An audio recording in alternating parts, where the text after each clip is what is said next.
Hey friend, if this is your first time here, welcome to Sleepy Old World, and what we do here is pretty simple. We travel back in time together, slowly, and we look at the corners of history that never quite make it into the documentaries. Before tonight's story gets going, I want to say one small thing. If this channel has become part of your bedtime routine, a like or a subscribe genuinely keeps it alive. It costs you nothing, and it means more than you'd think. And I would honestly love to know where you're tuning in from tonight. Maybe you're curled up in a small apartment in Toronto. Maybe you're lying awake somewhere quiet in Ohio. Maybe you're on a break during a night shift in Sydney, phone leaning against a mug of tea. Wherever you are, tell me in the comments. I read every single one, even the ones that are just a place name and nothing else. This little community means a lot to me. All right, let your shoulders soften. Good. Let's begin. Forget the palace. That is the first thing I need you to do, and I know it is going to feel strange, because you clicked on this expecting a palace. You expected the long gallery and the state portraits and the particular hush of a room where a king once stood. That story is coming, I promise you, and it does involve a king, and it does involve a palace, several of them in fact. But that is not where tonight begins. Tonight begins in a much older, much colder, much less photographed kind of building. A grey stone castle standing on a low rise in the hills north of Glasgow, in a part of Scotland called Stirlingshire, where the wind comes down off the Campsie Fells with nothing much to slow it, and the light in winter is the colour of pewter for most of the day. This is Duntreath Castle. And before you picture something small, something like a cottage with a turret bolted on for effect, let me correct that image now because it will matter later. Duntreath is a real fortress, built to survive things, thick-walled and deliberate, the kind of building that was never meant to be beautiful, only defensible, and only later, much later, did anyone start to think of it as picturesque. It had already been standing for 400 years by the time the little girl we are about to meet was born inside its walls in the spring of 1868. 400 years. Sit with that number for a second because it changes the shape of everything that follows. This was not new money pretending at old stone. This was old stone that had simply always been there. The way a hill is always there. The way the family living inside it had come to think of themselves as something closer to a permanent feature of the landscape than a household that could rise or fall. Here is the detail that nobody puts in the palace documentaries, and I think it is the whole key to this story. So I want you to hold on to it. That castle, this exact pile of grey stone in the Scottish hills, had been given as a wedding gift. Not sold, not built, given by a king to his daughter, nearly 4.5 centuries before our girl ever drew breath inside it. The king was Robert III of Scotland. The daughter was Mary Stuart, a princess of the blood, and when she married for the 4th time in 1425, to a knight named Sir William Edmonstone of Culloden, her father handed his new son-in-law an entire castle as a way of saying, essentially, welcome to the family, here is a piece of the kingdom to keep. And the Edmonstones never left. Generation folded into generation, the castle passing down through a family that could trace itself, however faintly by the 1800s, back to the royal house of Stuart itself. Which means the girl born there in 1868 was not, in any strict legal sense, close to a throne. She had no title of consequence, no fortune worth mentioning, nothing that would have made a stranger glancing at her family tree think, here is someone who will matter. And yet she came from a bloodline older than most of the crowns of Europe, raised inside walls that a king had once given away as a gift of love, in a country that had crowned and uncrowned its own royalty long before England ever settled on the tidy version of a monarchy we picture now. That is the paradox sitting quietly under this entire story, and I am not going to explain it to you fully tonight. I am just going to let you carry it. A girl closer to royal blood than almost anyone she would ever meet in London, and destined, later, to be written out of the official record of the very throne she came to orbit. Erased, more or less, from the story that owed her the most. Maybe she is the youngest of 9 children, the last one down the long table at dinner, so far from the head of the house that she's learned to be interesting simply to be noticed at all. Maybe she is the girl the servants secretly prefer, not because she is kind exactly, though she is that too, but because she is funny in a low, dry, unshowy way that catches you off guard. Maybe she is someone who has already figured out, at 7 or 8 years old, something most adults never fully work out, which is that being looked at and being known are two entirely different things, and that a person can build an entire life, a successful one, a celebrated one, standing carefully in the gap between those two. It is early, not yet 7 in the morning, sometime in the winter of around 1876. The castle is silent in the particular way that very old stone buildings are silent, which is to say not silent at all if you actually listen. There is a sound water makes moving through ancient plumbing that no house built after about 1900 quite replicates. A groan and a shudder somewhere deep in the walls as a pipe wakes up. There is the specific, damp, mineral smell of a stone corridor that has held 4 centuries of wood smoke and wet wool and candle tallow in its pores, a smell that never fully leaves a building like this no matter how many fires you light or windows you open. And somewhere below, in the kitchen wing, someone is already awake, because in a house this size someone is always already awake, and the first sound of the day is the scrape of a poker against an iron grate, coaxing yesterday's ash into enough of a glow to build this morning's fire from. A small girl is lying in a bed that is, if we are honest about it, not particularly warm. She can see her breath. Her name, let us say, is Alice, because that is in fact her real name, Alice Frederica Edmonstone, though her family calls her something softer at home, one of those private diminutives every large family invents for its youngest. She's the 9th child of Sir William Edmonstone, a naval officer turned laird, and his wife Mary Elizabeth, and by the time Alice arrives there is one brother ahead of her, a boy named Archibald who will one day inherit everything, and 7 sisters stretched out across the years above her like a staircase she's always 3 steps behind. 7 sisters. I want you to actually picture that, because it is easy to say the number and let it slide past you. 7 sisters means 7 sets of hand-me-down dresses being altered and re-altered down the line until they reach her, a little shorter here, a seam let out there, patched at the elbow in a way nobody outside the family will ever see because nobody outside the family gets close enough to notice.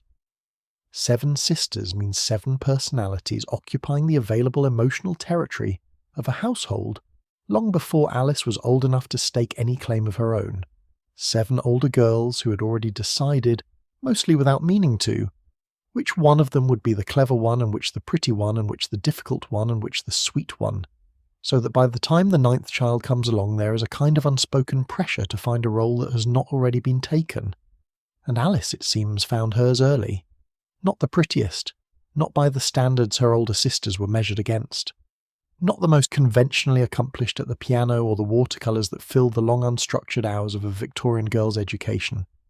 What Alice had, from very early on, according to nearly everyone who left any record of her at all, was presence. A quality that is almost impossible to define and completely impossible to fake. The sense that when she walked into a room, however small that room, however unremarkable the occasion, the room reorganised itself slightly around her without anyone quite deciding to let it. Here is the part nobody talks about when they tell this story, and I think it is worth slowing down on. A castle sounds grand. The word does a lot of work, conjures banquets and tapestries and roaring fires in vast halls. The truth of daily life inside a genuine working Scottish castle in the 1870s was considerably less romantic than that word suggests, and considerably colder. Duntreath was not a wealthy household by the standards of the English aristocracy the Edmonstones would eventually find themselves mixing with. It was, to use the phrase that keeps turning up in the accounts of people who actually knew the family, comfortable but not rich. An old name, an old house, a respectable income from land, but nothing like the fortunes being made in London at the same moment by men who had never set foot in a castle and never needed to. Men whose money came from railways and shipping, and the great churning engine of empire rather than from 4 centuries of inherited stone. Sir William Edmonstone had served as a rear admiral in the Royal Navy, which brought honour to the family name and precisely none of the liquidity that honour is so often mistaken for. What this meant, practically, day to day, for 9 children growing up inside walls built to repel 16th century raiders rather than to hold heat, was that comfort had to be managed rather than simply enjoyed. Fires were lit in the rooms that were being used and left unlit in the rooms that were not, which in a house the size of Duntreath meant that most of the building, most of the time, existed at approximately the temperature of the Scottish outdoors. Corridors were a different climate entirely from the rooms they connected, cold enough that servants and children alike learned to move through them briskly, coats half-buttoned even indoors, the way you might cross a courtyard rather than linger in a hallway. And yes, I know that sounds almost comically bleak for a girl who would one day be draped in furs gifted by a future king, but bear with me, because this is exactly the contrast the story needs you to hold on to. The rhythms of that household were built, as they were in every family of that world and era, around a hierarchy that had almost nothing to do with affection, and almost everything to do with birth order and future usefulness. Archibald, the only son, was the one whose education mattered in the way that translates into money and land, because Archibald would inherit Duntreath itself, would become the 5th baronet, would carry the family name forward in the legal and financial sense that a Victorian family cared about above almost everything else. His sisters, all 8 of them, existed within a structure that offered them, at best, a good marriage, as the horizon of ambition.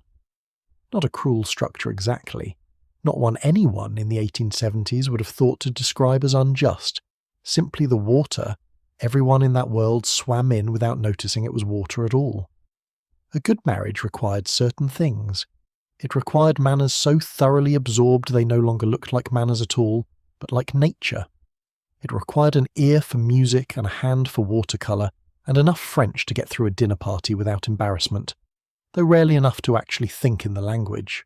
It required, above everything else, the ability to be present in a room in a way that made other people comfortable, interested, charmed, without ever seeming to try. And here is where Alice, the 9th child, the one furthest from the practical centre of the family's attention, appears to have quietly excelled in a way that none of the formal lesson plans could have produced on purpose. Think about what it actually does to a child growing up 9th in a line of 9 to learn that the ordinary channels of attention, the ones her older siblings had already claimed by simple accident of arriving first, are mostly closed to her. She cannot be the eldest daughter, the one who gets consulted on household matters as she comes of age. She cannot be the second, who has the particular privilege of being the first one anyone remembers clearly, once the crowd of children blurs together in visitors' minds. She is the last, the one people are still learning the name of when the family walks into a room, and what a child in that position sometimes discovers, if she has the temperament for it, is that attention which cannot be inherited can occasionally be earned, moment by moment, through the sheer force of being interesting to be around. Not loud.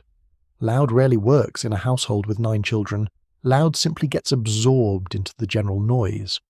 What works is something quieter and more durable, a kind of charm that operates through timing rather than volume, through the perfectly placed remark rather than the constant stream of them, through knowing exactly how long to hold a silence before filling it. By all the accounts that survive, and there are more of them than you might expect for a woman largely erased from the official record later in life,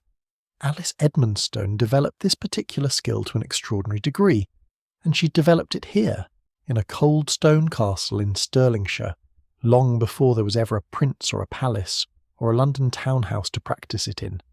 She and Archibald, her one brother closest to her in age among the surviving children, were close in the particular way that the 2 youngest of a very large family sometimes are, thrown together by proximity and temperament in a way the older siblings, already paired off into their own alliances by the time Alice and Archibald arrived, never quite managed. They walked the moors together in all weather, which in that part of Scotland means most weather, the ground rough with heather and gorse, the wind rarely fully absent even on the calmer days. She learned, alongside him, the games the estate's gillies played, cricket on whatever flat ground could be found near the castle, an activity that would have struck a fashionable London girl of the same era as faintly eccentric for a young lady, but which nobody at Duntreath seems to have thought twice about. There is something in that detail I find myself genuinely fond of. The idea of the woman who would one day be photographed at the most rarefied social occasions in England, moving with total ease through rooms full of dukes and diplomats, having spent her actual childhood scrambling over damp Scottish heather with the estate workers' sons, learning to bowl a cricket ball, getting her boots properly muddy in a way no London finishing school would ever have sanctioned. That is not the polish. That is what came before the polish, and I think you cannot understand one without the other. Now let us slow down here for a moment, because I want to walk you through an actual day inside that castle, not as an abstraction, but as a sequence of specific ordinary hours, because I think the ordinary hours are where you really come to know a person, far more than the dramatic ones ever tell you. Morning at Duntreath in the 1870s began early, dictated less by clocks than by the practical logistics of heating and feeding a household that size in a building that size.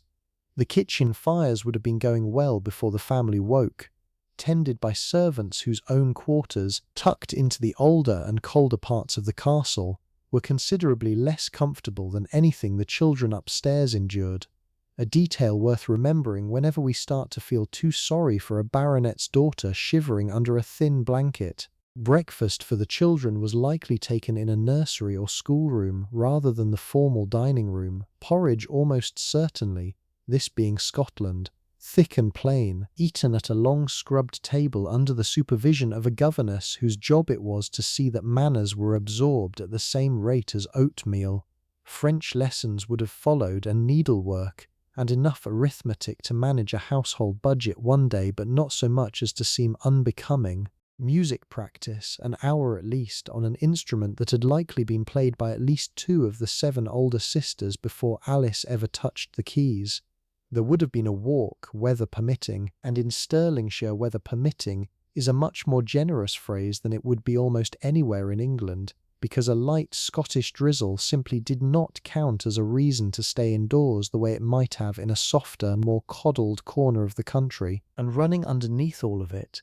invisible to Alice herself at the time, the way water is invisible to a fish, was the specific arithmetic of being a 9th child with a name but no fortune. I do not think anyone sat her down and explained this to her directly. Not in so many words, not at 8 or 9 years old. Children absorb these things sideways, through the tone adults use when discussing certain topics and avoid when discussing others, through the particular quality of attention paid to Archibald's education versus the girls', through overheard fragments of conversation about which family friends had daughters recently and well married and which had daughters recently and less well married, and what exactly had made the difference.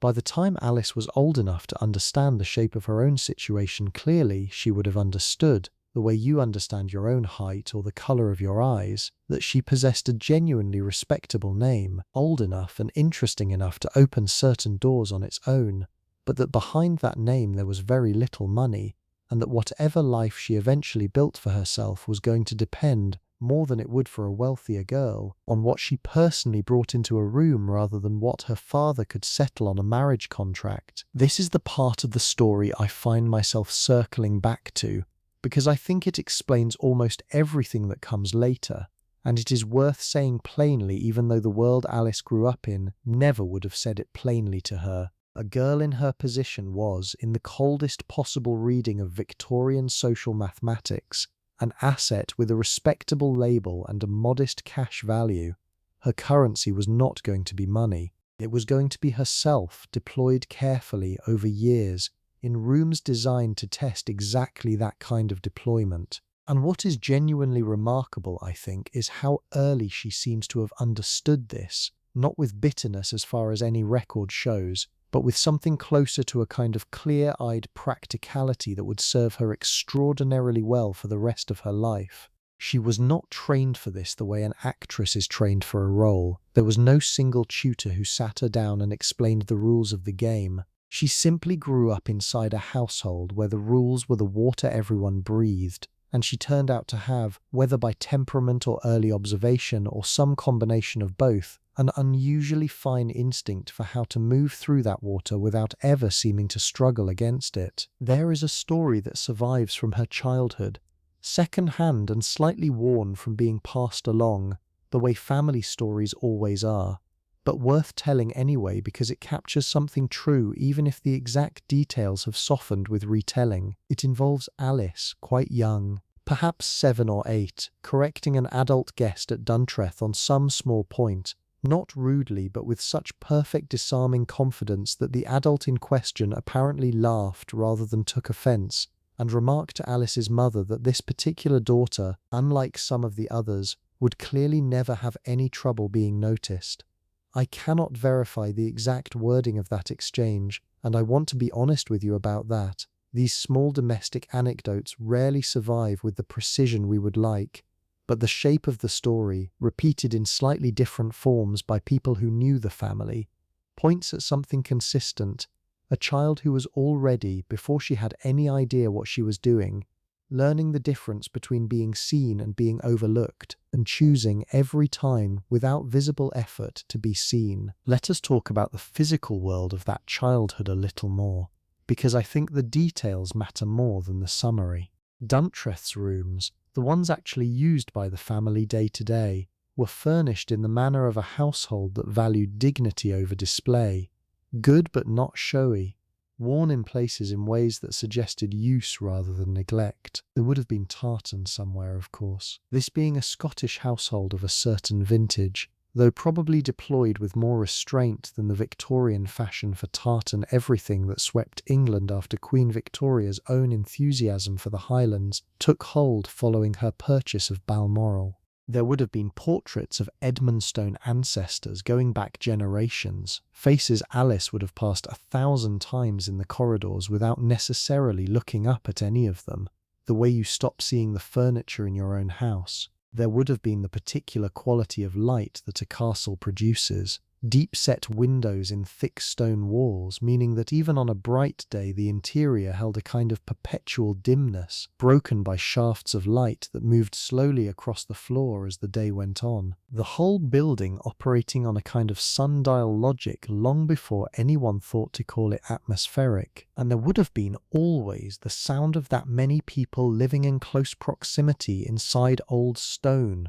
footsteps on uncarpeted sections of floor, doors that did not quite fit their frames anymore after 400 years of settling, the particular echo a large stone stairwell produces that no modern house replicates. I think about that sound sometimes, the specific acoustic signature of a childhood spent inside a genuinely old building, and how different it must be from growing up inside plaster and timber, how a castle teaches a child, without ever meaning to, that she is a small and temporary thing moving through a space built to outlast her by centuries. That is not a frightening lesson, particularly not for a child who has never known anything else. But I do wonder whether it planted something in Alice that stayed with her for the rest of her life, a kind of quiet, private awareness of scale, of her own smallness against something old and permanent, that would make the vast performative theatre of London society decades later seem somehow smaller and more manageable than it seemed to people who had grown up without that particular Scottish stone at their backs. Meals deserve their own mention, because food is one of those details that tells you more about a household's real position than almost anything else. Duntreath was not a house that starved its children, nothing like it. But neither was it a house that indulged in the kind of ostentatious abundance that wealthier English estates of the same period were becoming known for. Scottish cooking of the period leaned heavily on what the land and the season actually provided, rather than what could be shipped in at expense from London markets, game from the estate when it was available, fish when the season allowed it, oats in every conceivable form, root vegetables that kept well through the long winters. There would have been a cook, certainly, and kitchen staff. A household of that size and standing required them. But the kitchen at Duntreath was not competing with the kitchens of the great English country houses that Alice would eventually dine in as an adult. Houses where a single dinner might run to a dozen courses prepared by a French chef commanding a salary larger than most professional men earned in a year. At Duntreath, dinner was substantial, well prepared, and unpretentious. 3 or 4 courses on an ordinary evening, considerably more on occasions that called for it, but never designed primarily to impress.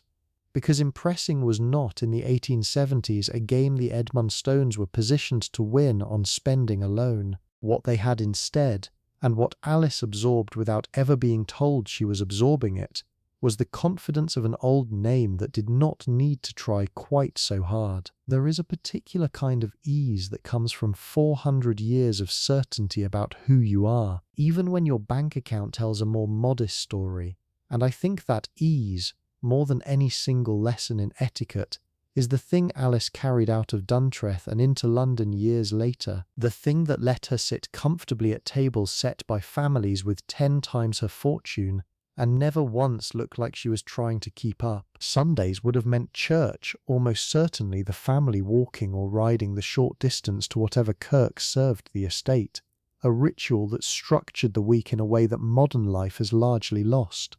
Winter evenings would have meant the drawing room, candlelight and firelight doing most of the work that gas or electric light would eventually do in London, the girls occupied with needlework or reading aloud, while their father, when he was home from his naval postings, might tell stories of the sea that Alice, by every account of her adult personality, would have absorbed hungrily, because if there is one consistent thread running through every description anyone ever left of the grown woman, it is that she loved a good story and loved even more telling one. I want to pause on something here because I think it is easy to rush past it. We have been talking about scarcity, about a family that was respectable but not rich, about hand-me-down dresses and unheated corridors, and it would be easy to let that build into a picture of childhood hardship, of a girl who suffered for want of money. That is not quite accurate, and I do not want to leave you with that impression. What Alice grew up with was not poverty, not by any meaningful measure.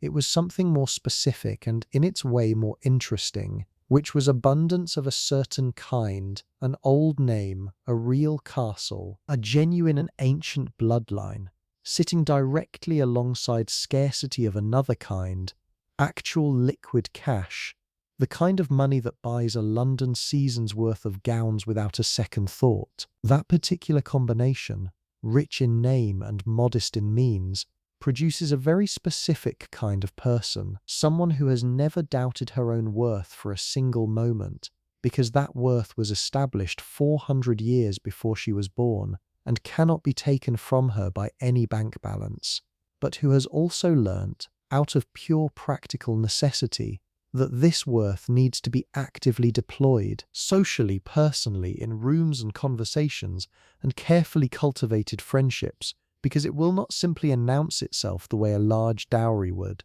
That is the exact temperament you would want if you were somehow designing a person for the specific, narrow, and unusual role that Alice Edmonstone would eventually occupy in English society. I am not suggesting anyone designed her for it, of course not. Nobody plans a life like the one she ended up living, but I do think Duntreath, in its particular combination of grandeur and thrift, produced exactly the woman that later history would require, and I find that a genuinely remarkable thing to sit with. By the time Alice reached her late teens in the early 1880s, the family's attention would have started turning, as it did for every daughter in every household of that world, toward the practical question of her future. Archibald Older was already being prepared to eventually step into his father's place, would in time become the 5th Baronet of Duntreath, would inherit the castle and the name and the whole complicated weight of 4 centuries of Edmonstone history.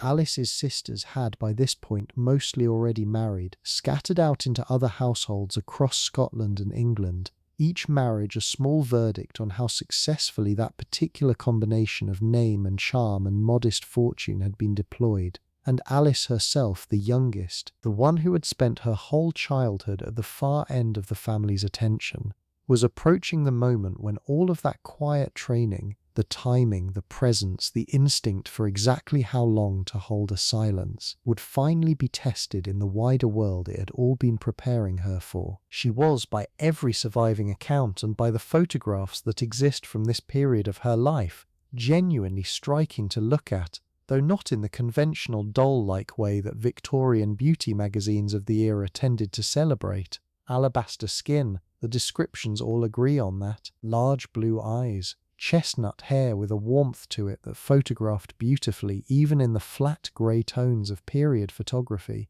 A figure that the fashions of the era, with their emphasis on a cinched waist and a fuller bust, flattered enormously. But it was never, according to everyone who actually spent time in a room with her, simply the physical beauty that made people remember Alice Edmonstone. It was something underneath it, a quality of attention she paid to whoever she was speaking with that made that person feel, for the duration of the conversation, like the only interesting thing in the room. That is not a skill you learn in a single season in London. That is a skill you build over years, in small rooms, with limited resources, watching 7 older sisters compete for attention and quietly working out, through trial and observation, exactly what worked and what did not. And here is the part nobody talks about.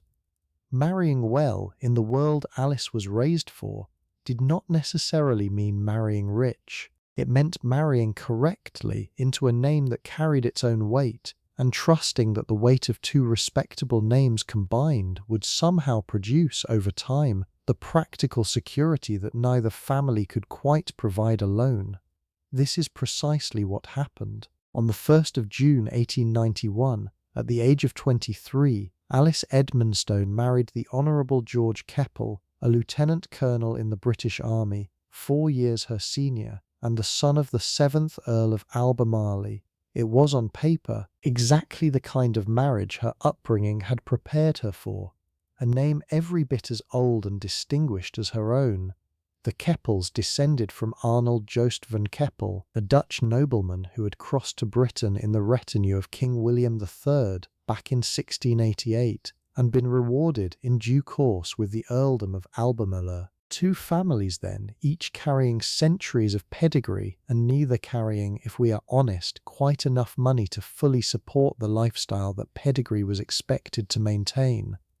George was charming by every account, tall and easy in company, well liked, and above all, entirely comfortable with the particular kind of marriage the 2 of them would end up building together. One rooted in genuine affection, but never confined by the narrow expectations that word usually implies. They settled first at an address in London, and Alice, still in her early 20s, began the long, deliberate work of establishing herself inside a social world considerably larger and considerably more competitive than anything Duntreath had prepared her for directly, even if it had prepared her for it in every way that actually mattered. London society in the 1890s operated according to a set of rules so intricate, so laden with unspoken meaning, that an outsider could spend years failing to understand why certain doors opened easily while others, seemingly identical, never opened at all. The calling card alone, that small rectangle of engraved pasteboard that seems almost quaint to us now,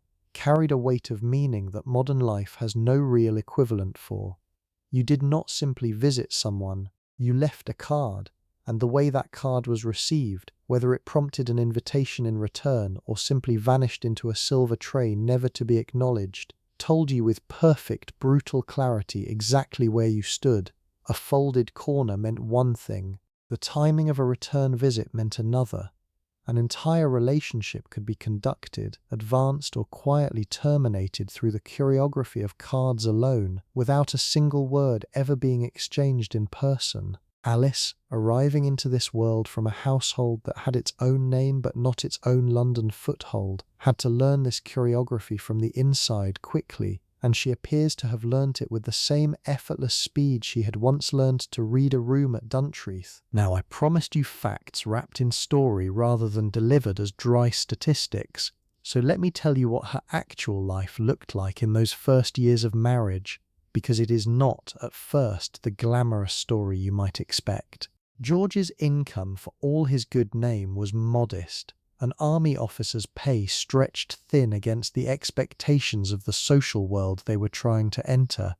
Money was, from very early in the marriage, a genuine and ongoing concern, and Alice, watching her husband's limited salary fail to stretch across the demands of a London season, appears to have concluded, with the same clear-eyed practicality she had carried out of her childhood, that survival in this particular world was going to require resources beyond what her marriage alone could provide.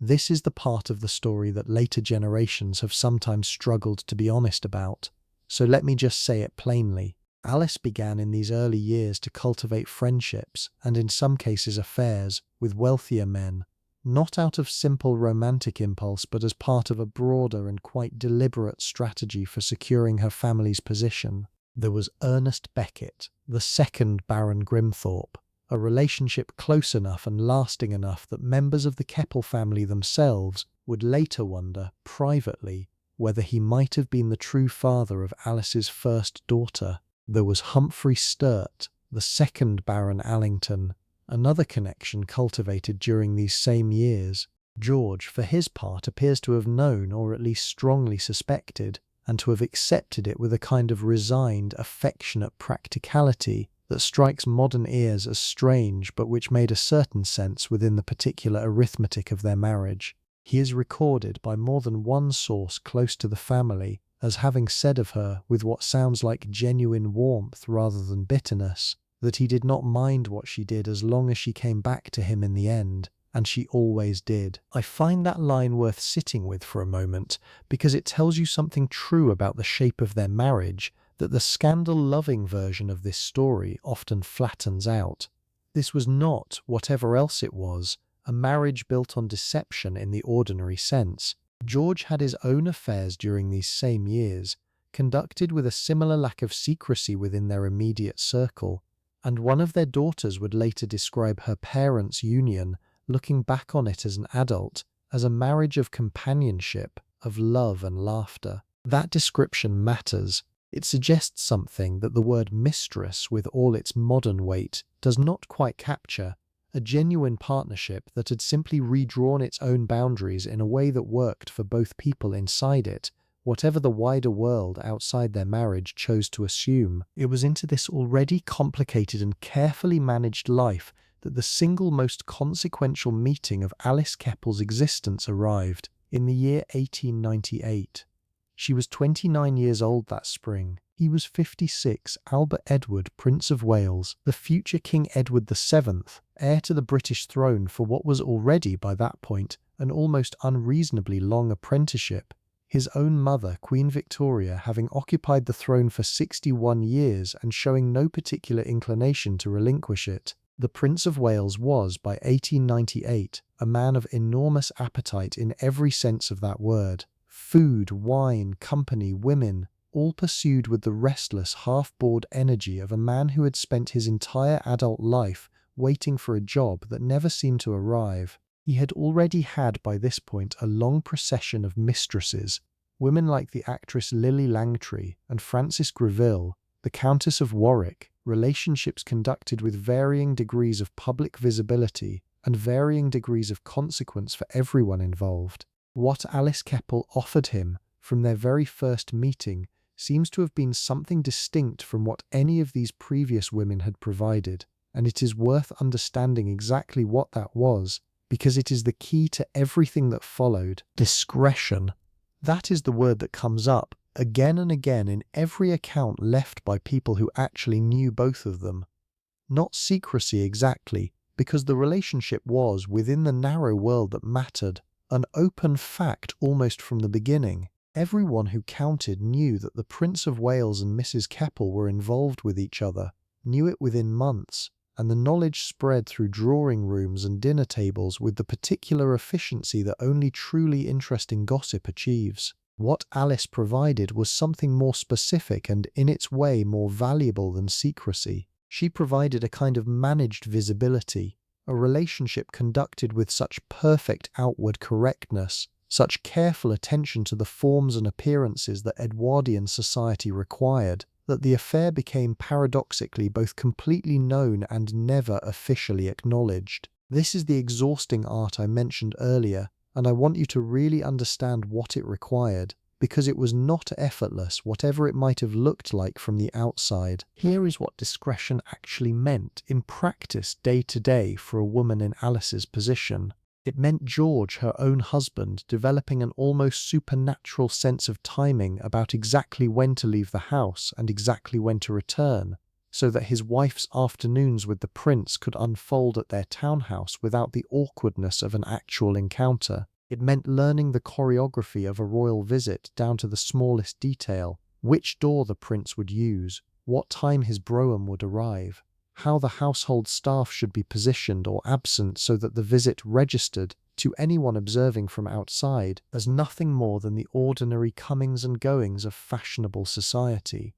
It meant never, under any circumstances, allowing herself to appear possessive, jealous, or demanding in public, because those qualities, however human, however understandable, would have violated the one unbreakable rule of her position, which was that the appearance of effortless, undemanding devotion had to be maintained at every single moment anyone might be watching, and someone in that world was always watching. Queen Alexandra, Edward's wife, occupies a strange and genuinely fascinating place in this story, and I think it deserves more attention than it usually gets. Alexandra was, by every account, a woman who preferred a quieter domestic existence, more interested in her children and her own private pursuits than in the restless social whirl her husband seemed unable to live without. Rather than treating Alice as a rival to be fought, Alexandra appears to have arrived, over time, at something closer to a tolerant, even friendly accommodation. The logic, as several of the era's chroniclers describe it, was almost coldly practical. Edward was, by temperament, incapable of fidelity, restless and easily bored and prone to genuine irritability when understimulated. Given that fact, which Alexandra seems to have accepted as simply true rather than something she could change, the question became not whether he would take a mistress, but which mistress would prove least disruptive, least demanding, least likely to embarrass the family or destabilize the fragile public dignity the monarchy depended on. Alice, by every measure that mattered to Alexandra, was the best possible answer to that question. She was witty without being cutting, charming without being grasping, and she possessed, above everything else, the specific gift of being able to calm Edward during his increasingly frequent and increasingly volatile fits of temper, a gift that even the Queen herself, by some accounts, found herself grateful for. There is a story, retold often enough that it has taken on the texture of established fact, even if the precise wording has surely shifted over a century of retelling, in which Alice, playing cards with an irritated Edward, apologized for a misplayed hand with the line, "I never could tell a king from a knave." The remark is supposed to have dissolved his temper instantly into laughter. Whether the exact words survive intact after more than a century of repetition, I genuinely cannot promise you, but the underlying skill the story illustrates, the ability to diffuse a difficult man with a well-timed joke rather than a placating apology, that skill was entirely real, documented by multiple independent sources, and it was, I think, the single most valuable thing Alice brought to that relationship. Not beauty, though she had that. Not youth, though she had that too, at least at the start. Management, the particular, exhausting, endlessly attentive labor of managing a difficult, powerful, easily bored man in a way that made him feel, every single time he was in her company, entirely at ease. Now let us talk about the money, because this is where the mechanics of the whole arrangement become genuinely fascinating, and where the discretion I mentioned a moment ago reveals its full, careful architecture. A king, even one who was still technically only a prince during these years, could not simply hand a woman who was not his wife large sums of cash. The scandal implications alone would have been unmanageable, and the formal machinery of the royal household, the privy purse and all its careful accounting, was simply not built for that kind of direct transfer. What happened instead was something quieter and, honestly, more elegant in its way, a system of wealth transfer conducted almost entirely through intermediaries, so that money could flow toward Alice and her family without ever appearing on paper to have come from the crown at all. Sir Ernest Cassel, a financier of enormous wealth and one of Edward's closest and most trusted friends, played a central role in this architecture, establishing endowments and financial arrangements that kept Alice and her family comfortably, even lavishly secure, all of it structured to look like the ordinary generosity of a wealthy friend rather than the compensation of a royal mistress, rather than gifts of cash from the privy purse, which would have left an uncomfortably direct trail. Edward arranged for Alice to receive shares in a rubber company, an investment that, as it happened, appreciated enormously over time, eventually netting her something in the neighbourhood of £50,000, a sum that in today's money would translate to somewhere around £7.5 million. Edward's own bankers and financial advisors took a quiet hand in managing these investments on her behalf, ensuring that her portfolio, whatever its ultimate origin, was tended with the same care his own fortune received, and it did not stop with Alice herself. George, her husband, found himself, through channels that were never officially connected to the prince but which everyone privately understood to be exactly that, offered a considerably better position than his army pay had ever provided, taken on by the businessman Sir Thomas Lipton, of tea fame, in an arrangement that one historian later described, with a dryness I rather admire, as George cheerfully going to work for Lipton, who obligingly found him employment at the prince's instigation. Even Alice's own brother, Archibald back at Duntreath, the same boy she had once roamed the moors with, eventually benefited from her influence, securing a position within the royal household itself as groom-in-waiting during the final years of Edward's reign, a quiet, respectable sinecure that nonetheless tied the Edmonstone name directly into the machinery of the court that Alice herself now moved through with such apparent ease. The castle that had given her nothing but a good name and a cold childhood had, through the peculiar alchemy of her adult life, come full circle into the orbit of the throne itself, though never, notably, in any way the official record would ever formally acknowledge. Let me walk you through what an actual day looked like for Alice Keppel at the height of her London life, somewhere around 1903 or 4, because I think the details tell you more than any summary could. She would wake in the house at Portman Square where the family had by then settled, not particularly early by the standards of a working household, but early enough for a woman with a genuinely demanding social calendar to manage.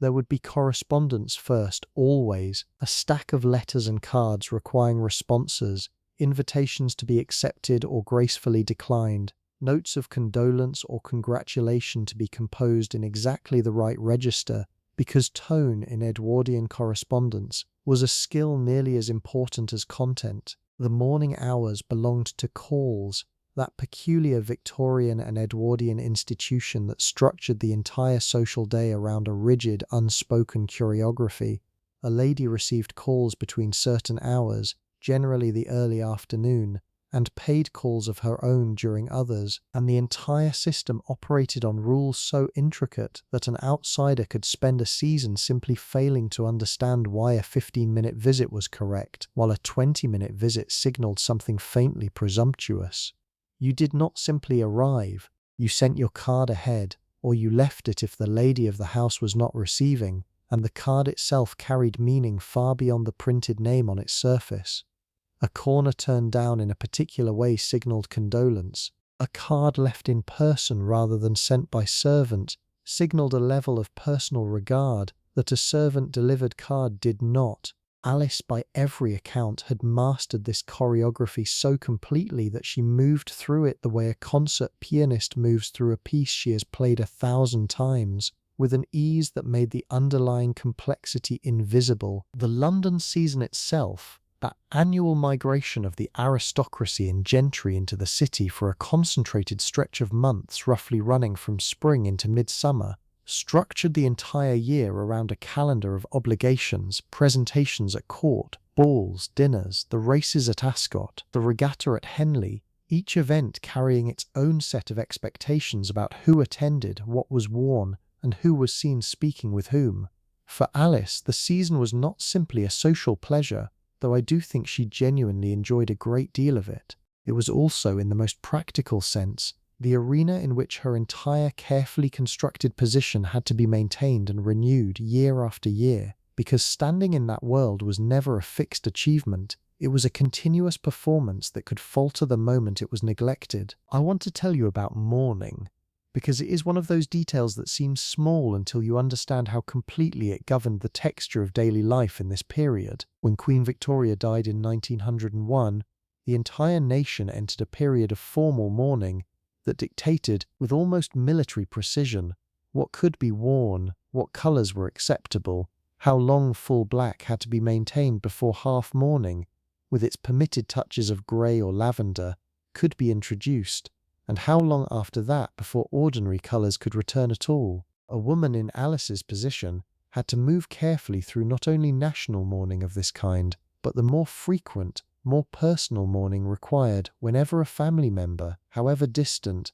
however barely known to her personally, died. Failing to observe these periods correctly, wearing colour too soon, attending an entertainment considered inappropriate during a mourning period, could inflict genuine and lasting social damage, the kind of misstep people remembered for years. Alice appears never to have made this particular mistake, which tells you something about the discipline underneath the charm. A woman who understood that the appearance of natural, effortless grace was, in fact, the product of never once letting her guard down about the rules everyone else was only half-consciously tracking. And then there is the Fabergé egg, or rather the broader category of Fabergé gifts, because I do not want to overstate a single specific object into more significance than the historical record actually supports, but the pattern itself is well established and worth understanding. Edward, like a number of European royals and wealthy patrons of the era, was a client of the House of Fabergé, the St. Petersburg jewelers whose intricate, bejeweled objects had become, by the turn of the century, the preferred currency of a very particular kind of devotion among the powerful.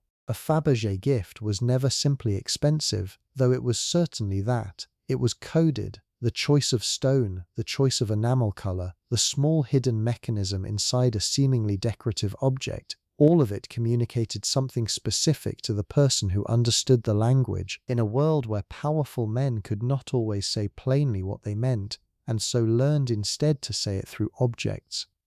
For Alice, gifts of this kind, alongside jewellery and clothing and the general lavish attention that a wealthy prince could bestow on a woman he was determined to keep comfortable and content, functioned as a kind of parallel language running alongside the strict verbal discretion the relationship required in public. What could not be said out loud at a dinner party could be said quietly in the weight of a bracelet or the particular workmanship of an enamelled box left on a dressing table with no card attached because none was needed. Here is the exhausting part, the part I think gets lost in the glamour of all this description, and I want to be honest with you about it because I think it matters. Every single one of these skills, the calling cards, the mourning etiquette, the perfectly calibrated charm, the coded language of gifts, had to be deployed continuously, without visible effort, for years, without a single public misstep, while simultaneously managing an actual marriage, raising 2 actual daughters, running an actual household, and absorbing privately whatever genuine emotional complexity a woman feels toward a man 26 years her senior, whose position guaranteed that she could never, under any circumstances, be publicly acknowledged as anything more than a particularly close friend of the family. That is not a small performance. That is a decade-long, unbroken, high-stakes act of sustained self-control, conducted almost entirely without anyone ever officially crediting her for the skill it required, because the entire point of the performance was that it should never look like a performance at all.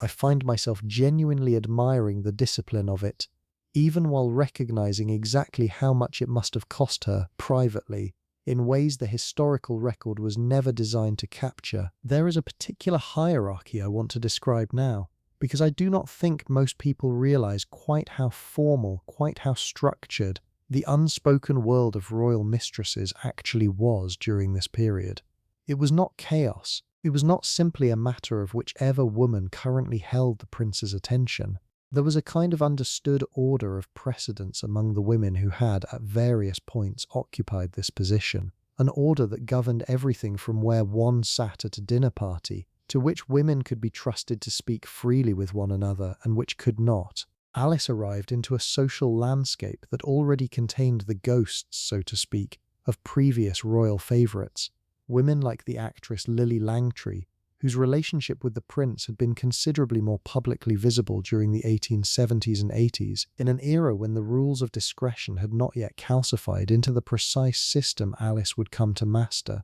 There was Frances Greville, the Countess of Warwick, known in society by the rather pointed nickname Darling Daisy, whose own relationship with Edward had overlapped, briefly and not entirely comfortably, with the early period of his involvement with Alice. The transition between these women was never announced, never formally negotiated in the way a modern reader might imagine, but it was understood, tracked, and discussed in the private conversations of the women who moved through that world, a kind of unspoken ledger of who currently held favour and who had, gracefully or otherwise, receded from it. What set Alice apart, and what allowed her relationship with Edward to last not months or a year or two, as so many of these arrangements did, but a full decade, stretching from 1898 until his death in 1910, was precisely her mastery of the rules that governed relationships between the women themselves. She never postured, she never behaved, in any documented instance,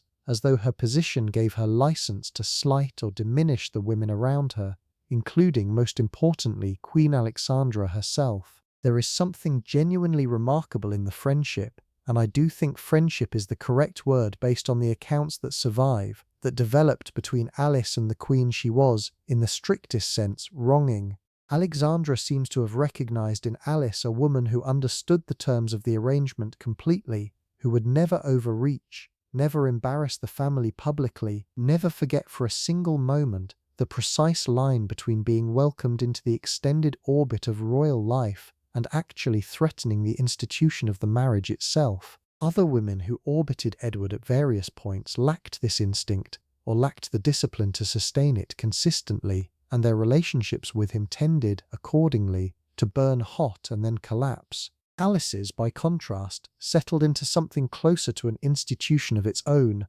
tolerated, even quietly supported, by nearly everyone whose support actually mattered. I keep circling back to this word, exhausting, and I want to explain exactly why, because I think it is the emotional centre of gravity for this entire chapter of her life. Imagine being adored, genuinely adored, by one of the most powerful men in the world, showered with attention and gifts and the particular thrill of being essential to someone whose moods could otherwise be genuinely difficult to manage. And now imagine that every single moment of that adoration had to be conducted with an awareness, never fully off, never fully relaxed, of exactly how it would look to everyone else in the room. You could never simply enjoy a dinner. You were always simultaneously enjoying the dinner and monitoring the dinner, tracking who was watching, who might be recalculating your position based on some tiny detail of your behaviour, some laugh held a beat too long,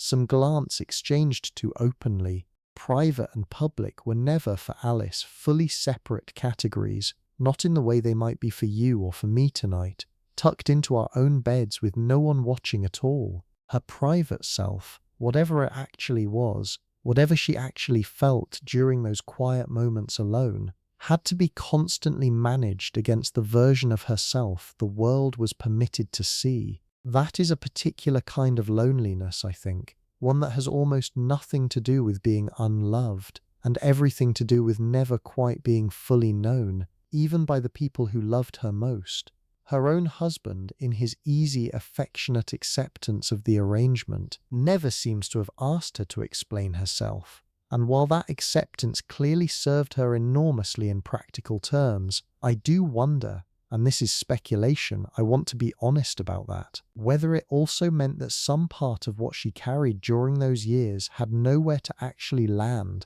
no one positioned to simply ask her quietly how she was actually doing underneath all of it. There were 2 daughters, in the end, born into this carefully managed life.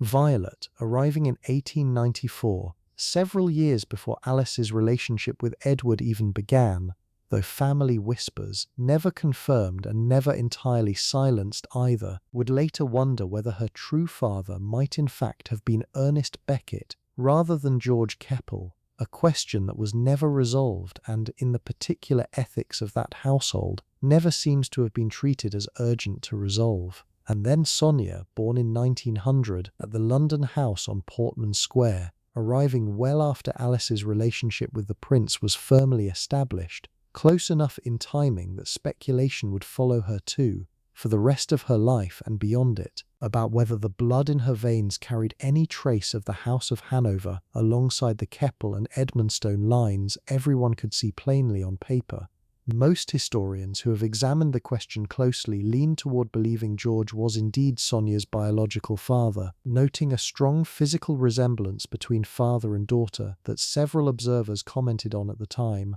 and noting too that Edward himself never treated Sonia with anything resembling the private tenderness a man might show a daughter he knew to be his own. But the question lingered, the way these questions always lingered in a world built so entirely around discretion, that even the people closest to the situation sometimes could not say with full certainty what was true. Something quietly devastating sits inside that uncertainty, something worth sitting with for a moment before we move on. Two little girls growing up in a grand London house, surrounded by luxury that had arrived, in ways neither of them could have fully understood as children, through their mother's decade-defining relationship with a man who was not in either case publicly acknowledged as anything more than a family friend. Violet would grow up to become a writer of genuine talent and to conduct her own famously passionate, famously scandalous relationship with the writer and gardener Vita Sackville-West,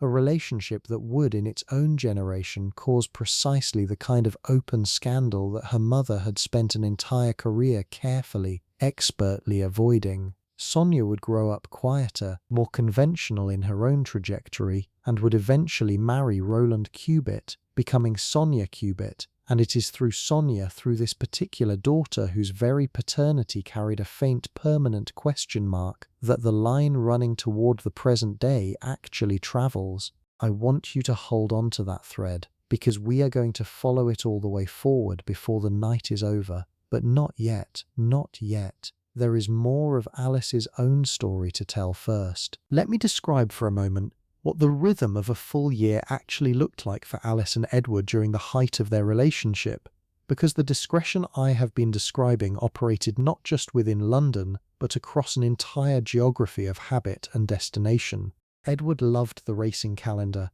and Alice was a fixture at Ascot and at Sandringham, the royal estate in Norfolk, where an entire social ecosystem of the prince's closest friends gathered for house parties that stretched across days, sometimes weeks, structured around shooting in the mornings and elaborate entertaining in the evenings. Alice was by every account a welcome and even essential presence at these gatherings, her particular gift for making a room comfortable proving just as valuable among the prince's wider circle of friends as it was in the more intimate context of their private relationship. There were trips abroad too, extended stays in Biarritz on the French coast, where the prince kept up something close to a second, more relaxed royal existence, playing cards, dining at length, enjoying a climate and a social freedom that England, with its heavier weight of formal obligation, never quite allowed him. Alice travelled with this circle regularly, her presence at Biarritz treated, within the tight world that mattered, as simply an established fact of the prince's annual calendar, discussed openly among insiders, and never once mentioned in the newspapers, that millions of ordinary British subjects read every morning, blissfully unaware of the parallel life their future king was living in, full view of a few hundred people sworn, by nothing more binding than social convention, to complete and permanent silence. I think this is worth pausing on because it tells you something about the particular texture of Edwardian discretion that is easy to misunderstand from a modern vantage point. We tend to imagine secrets as things actively hidden, locked away, protected by explicit effort. What protected Alice and Edward's relationship for over a decade was not secrecy in that sense at all. It was something closer to a collective agreement among several hundred powerful, socially connected people to simply never say certain true things out loud to anyone outside that circle, an agreement maintained not through fear or coercion, but through the shared understanding that violating it would cost the violator far more socially than staying silent ever would.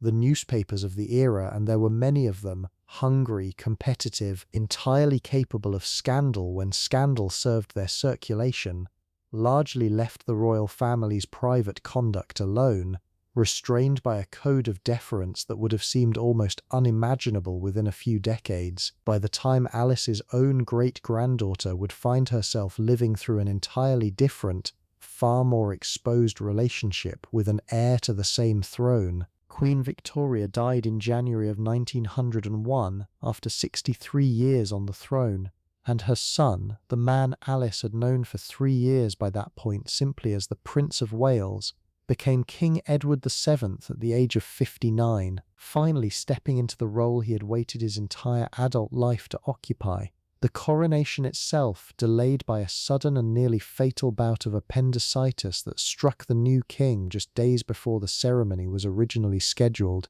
eventually took place in August of 1902, and Alice's position within his life, far from being disrupted by his ascension to the throne, seems only to have deepened and stabilized further. There is a detail here that I think is genuinely remarkable and worth sitting with. When a king becomes king, the machinery around him tightens considerably. The private habits of a Prince of Wales, indulged as the eccentricities of a man waiting for his real life to begin, come under a very different kind of scrutiny once that man actually holds the crown. And yet Alice's place in Edward's life not only survived this transition, it arguably became more entrenched, more openly tolerated by the institutions surrounding the throne, precisely because the discretion she had spent years perfecting made her, in the eyes of the men actually responsible for protecting the monarchy's dignity, the least risky option available. Courtiers and ministers alike came to see her, according to several court memoirs written decades later,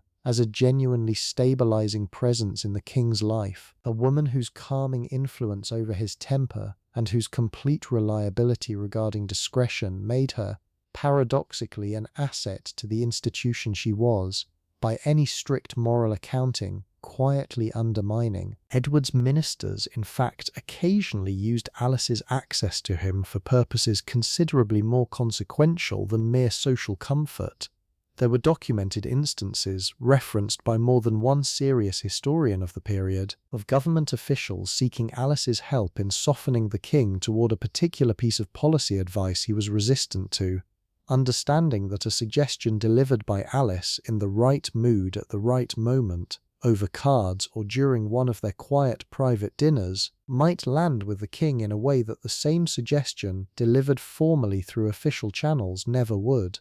This is a genuinely extraordinary fact when you actually stop to consider it. A woman with no official position whatsoever, no title beyond the honorary and social, wielding a documented, acknowledged degree of influence over matters of state, simply because she alone among the people in Edward's life had mastered the particular skill of making a difficult, powerful, easily irritated man feel completely at ease. I do not think you could design a more perfect illustration of the exact currency Alice's entire life, from that cold childhood at Duntreath onward, had trained her to trade in. Presence, timing, the management of mood. Nothing more concrete than that, and yet in the right hands, worth more than almost any formal title London society could bestow. The years between 1901 and 1910 settled into a kind of rhythm, a decade-long plateau of established, comfortable, almost domestic routine. As strange as that word sounds applied to a relationship of this nature,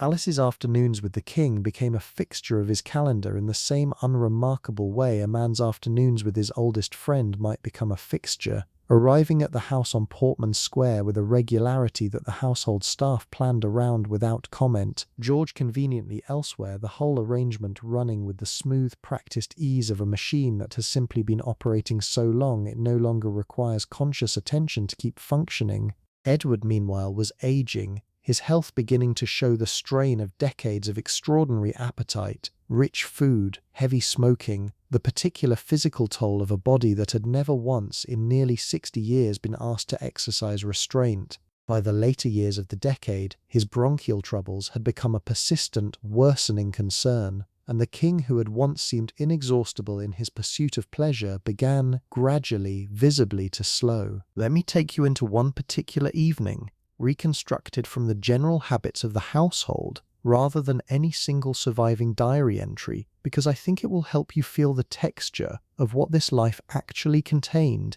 in its quieter, less dramatic hours. It is perhaps 1907. Alice is 38 or 39, still strikingly handsome, though the alabaster and chestnut of her 20s has settled into something a little more solid, a little more matronly, in the specific way Edwardian fashion actually flattered, all of it structured to celebrate exactly this stage of a woman's life, rather than punishing it the way later fashions would come to punish age. The house at Portman Square is quiet in the late afternoon, the particular hush of a London townhouse between the bustle of the morning calls and the busier hours of evening entertaining. Alice is at her dressing table, and her lady's maid, whose name does not survive in any record I can point you toward, but whose daily labour absolutely shaped every hour of Alice's public life, is working through the elaborate process of preparing her for the evening ahead. There is a dinner tonight, a smaller one, 8 or 10 guests rather than the larger entertainments Alice was equally capable of hosting,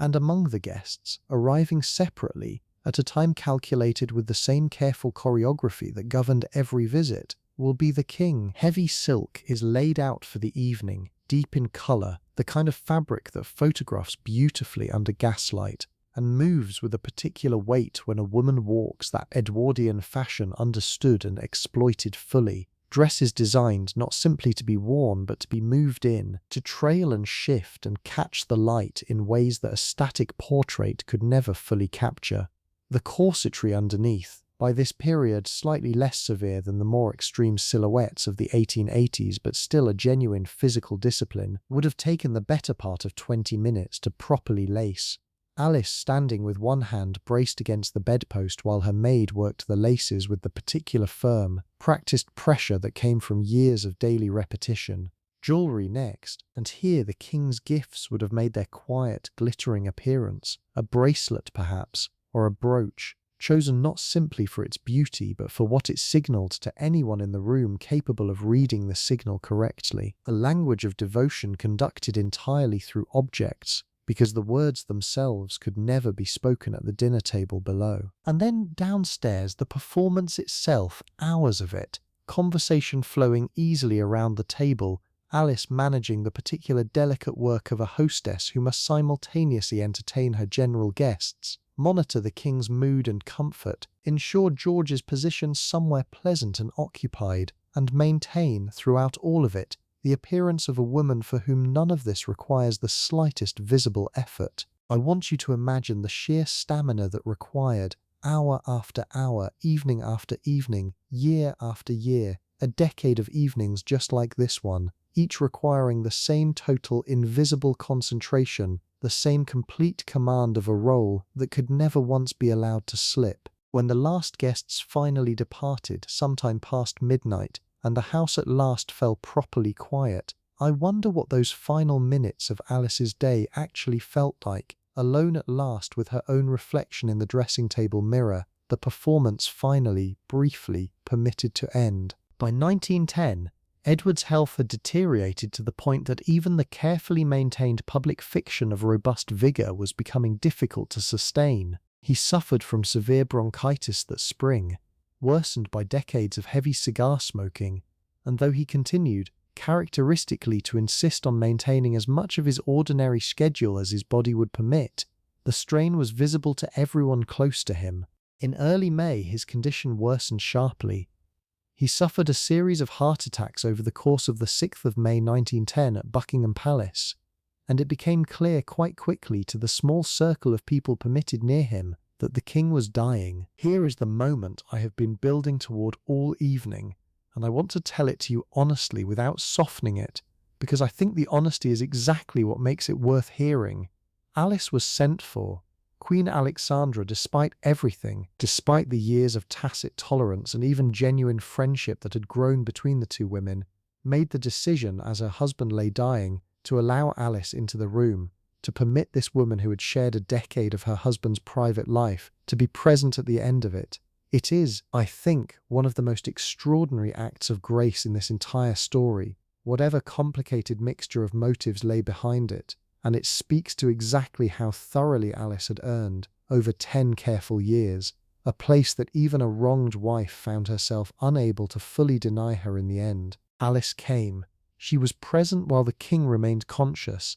and by most accounts the two of them were permitted a final private exchange, its exact contents never recorded, never meant to be recorded, the last private moment of a relationship that had been built, from its very first afternoon, on precisely that kind of protected privacy. But the grace had limits, and the limits arrived exactly when the record shows they always would have.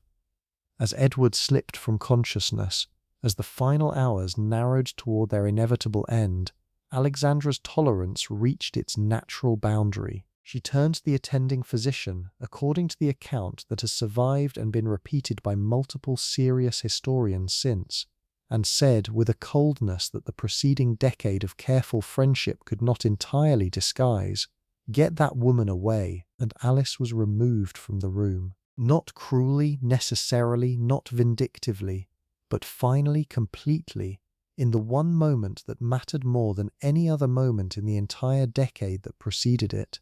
She had been present for the private conversation. She was not present for the death itself. The wife, in the final accounting, remained the wife, and the mistress, however beloved, however discreet, however genuinely mourned by the man now dying in front of her, was, when it came to the single most sacred and official moment a marriage can claim, simply not entitled to remain. I think about that phrase sometimes, "Get that woman away," 4 words that undo, in a single instant, a decade of careful, exhausting, expertly maintained belonging. Alice had spent 10 years making herself indispensable, welcome, trusted, tolerated, even loved by the very institution she was quietly betraying.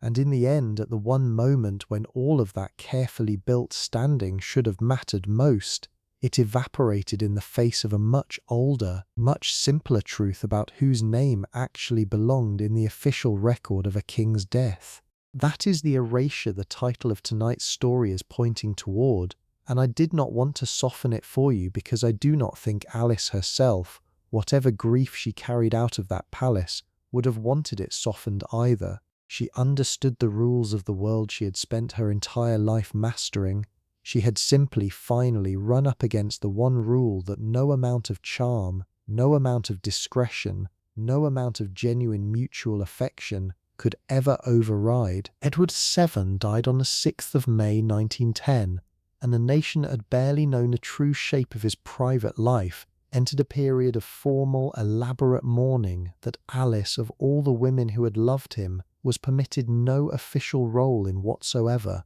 She grieved, by every account, genuinely and deeply, alongside George and her daughters, in the private rooms of a house that suddenly felt considerably less central to the world than it had the week before. The court, under the new King George V, a far more conventionally disciplined and domestically settled monarch than his father had ever been, had little use or tolerance for the particular social arrangement Alice had spent a decade perfecting. The world that had been built specifically around Edward's temperament, his appetites, his need for exactly the kind of company Alice provided, simply had no equivalent shape under his son, and Alice, sensing this shift with the same clear-eyed practicality that had guided every major decision of her adult life, made the choice to leave. The official reason given, when the Keppel family departed London in November of 1910, was the education of their daughters, Violet, by then a young woman of 16, ready for a more polished continental finishing to her education than London alone could provide. But nearly everyone who has examined the timing closely has drawn the same conclusion I think any of us would draw, sitting here tonight, hearing the sequence laid out plainly. Alice's entire position, her whole social gravity, had been built around one specific man's affection and one specific court's tolerance. And with that man gone, and that particular tolerance no longer guaranteed, the wisest course, the only genuinely wise course for a woman who had spent her whole life reading a room correctly, was to leave before the room's opinion of her had the chance to shift from tolerant to unwelcome. They sailed, the whole family together, first towards Ceylon, and then onward through China, an extended tour of the East that kept them away from London for nearly 2 full years, not returning until 1912. I find something almost peaceful in this chapter, honestly. After everything that preceded it, a genuine pause, a stretch of years in which Alice was, for perhaps the first sustained period since her early 20s, not performing for anyone in particular, simply travelling, simply present with her own family in places entirely disconnected from the machinery of London society she had spent 2 decades mastering. I do not know what she thought about on those long ship crossings, whether the grief for Edward settled or sharpened with distance, whether the specific sting of being turned away in his final hours ever fully faded, or simply became a fact she had learnt to carry, the way you learn to carry any old injury that has stopped being acute pain and become instead a permanent familiar weight. When the Keppels returned to London in 1912, something had in fact shifted, but not in the direction anyone might have predicted. Rather than finding herself diminished, cast permanently to the social margins as the discarded mistress of a dead king, Alice discovered that her particular gifts, the charm, the hospitality, the genuine skill at making a room feel warm and interesting, translated perfectly well into a new role, one no longer dependent on any single man's affection. She became, in these years, simply one of London's great society hostesses in her own right, celebrated for dinners and gatherings that drew together politicians and writers and artists on the strength of her own reputation, rather than any lingering royal association. The novelist Vita Sackville-West, who would go on to become deeply entangled with Alice's own daughter Violet, wrote her into fiction thinly disguised as the character Mrs. Romola Shane in her novel The Edwardians, a portrait sharp enough that anyone who had known Alice recognized her instantly, and the writer Harold Acton, describing her decades later with genuine admiration, said that none could compete with her glamour as a hostess, that she could have impersonated Britannia in a tableau vivant and done that lady credit, a description that captures something true about the sheer scale of the presence Alice had cultivated across her lifetime, something that had clearly never depended in the end on any single man's crown. The First World War arrived in 1914 and disrupted, as it disrupted everything else in that vanishing Edwardian world, the particular rhythms of London society Alice had rebuilt for herself. The great country house parties, the leisurely seasons, the elaborate calendar of calls and dinners, all of it contracted sharply under the weight of a war that consumed an entire generation of the young men who might otherwise have filled those drawing rooms. Alice, by then in her mid-40s, weathered these years with the same practical steadiness that had carried her through every previous transition, her household adjusting, as every household of that class adjusted, to shortages and grief and the strange, muted quality that settled over British social life for the duration of the conflict. By the mid-1920s, with the war a decade in the past and London itself transformed almost beyond recognition by everything the war had changed, Alice and George made another significant decision, one that would define the remainder of both their lives. In 1927, they sold their London house on Grosvenor Street and left England for good, settling into a villa near Florence, Italy, called the Villa dell'Ombrellino,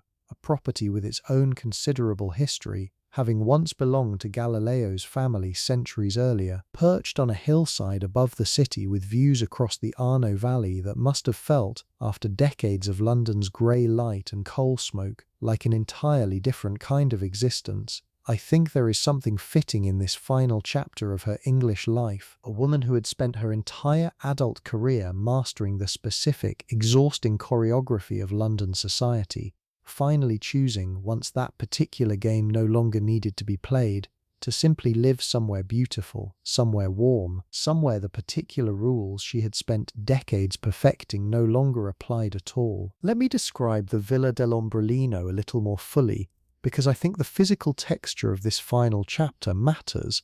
the way the physical texture of Duntreath mattered at the very beginning of tonight's story, and I like the symmetry of returning to that kind of grounded, sensory detail as we move toward the close. The villa sat on the hill of Bellasgardo, a name that translates more or less as beautiful view, and the view genuinely earned the name. The city of Florence spread out below across the valley of the Arno, the dome of the cathedral visible in the middle distance, the light in that part of Tuscany carrying a golden warmth that Scottish light, the light Alice had grown up under, simply does not possess. The gardens surrounding the villa were extensive and carefully tended, terraced down the hillside in the Italian manner, cypress trees standing in the particular dark, vertical formation that has come to define the visual language of that entire landscape, and Alice, by every account of these later years, took genuine pleasure in the gardens, walking them regularly, involving herself in their upkeep in a way that suggests a woman who had, by this stage of her life, found a kind of contentment considerably quieter than anything London had ever offered her. The household at the villa ran on Italian time and Italian rhythms, staffed largely by local servants who came to regard the elderly English signora with a mixture of respect and genuine affection, according to the few accounts left by visitors who passed through in these years. Alice entertained still, because Alice, I think, would never in her life have entirely stopped entertaining. It was too deeply woven into who she was by this point to simply switch off. But the entertaining at Bellasgardo carried a different quality than the entertaining at Portman Square had, less driven by strategic necessity,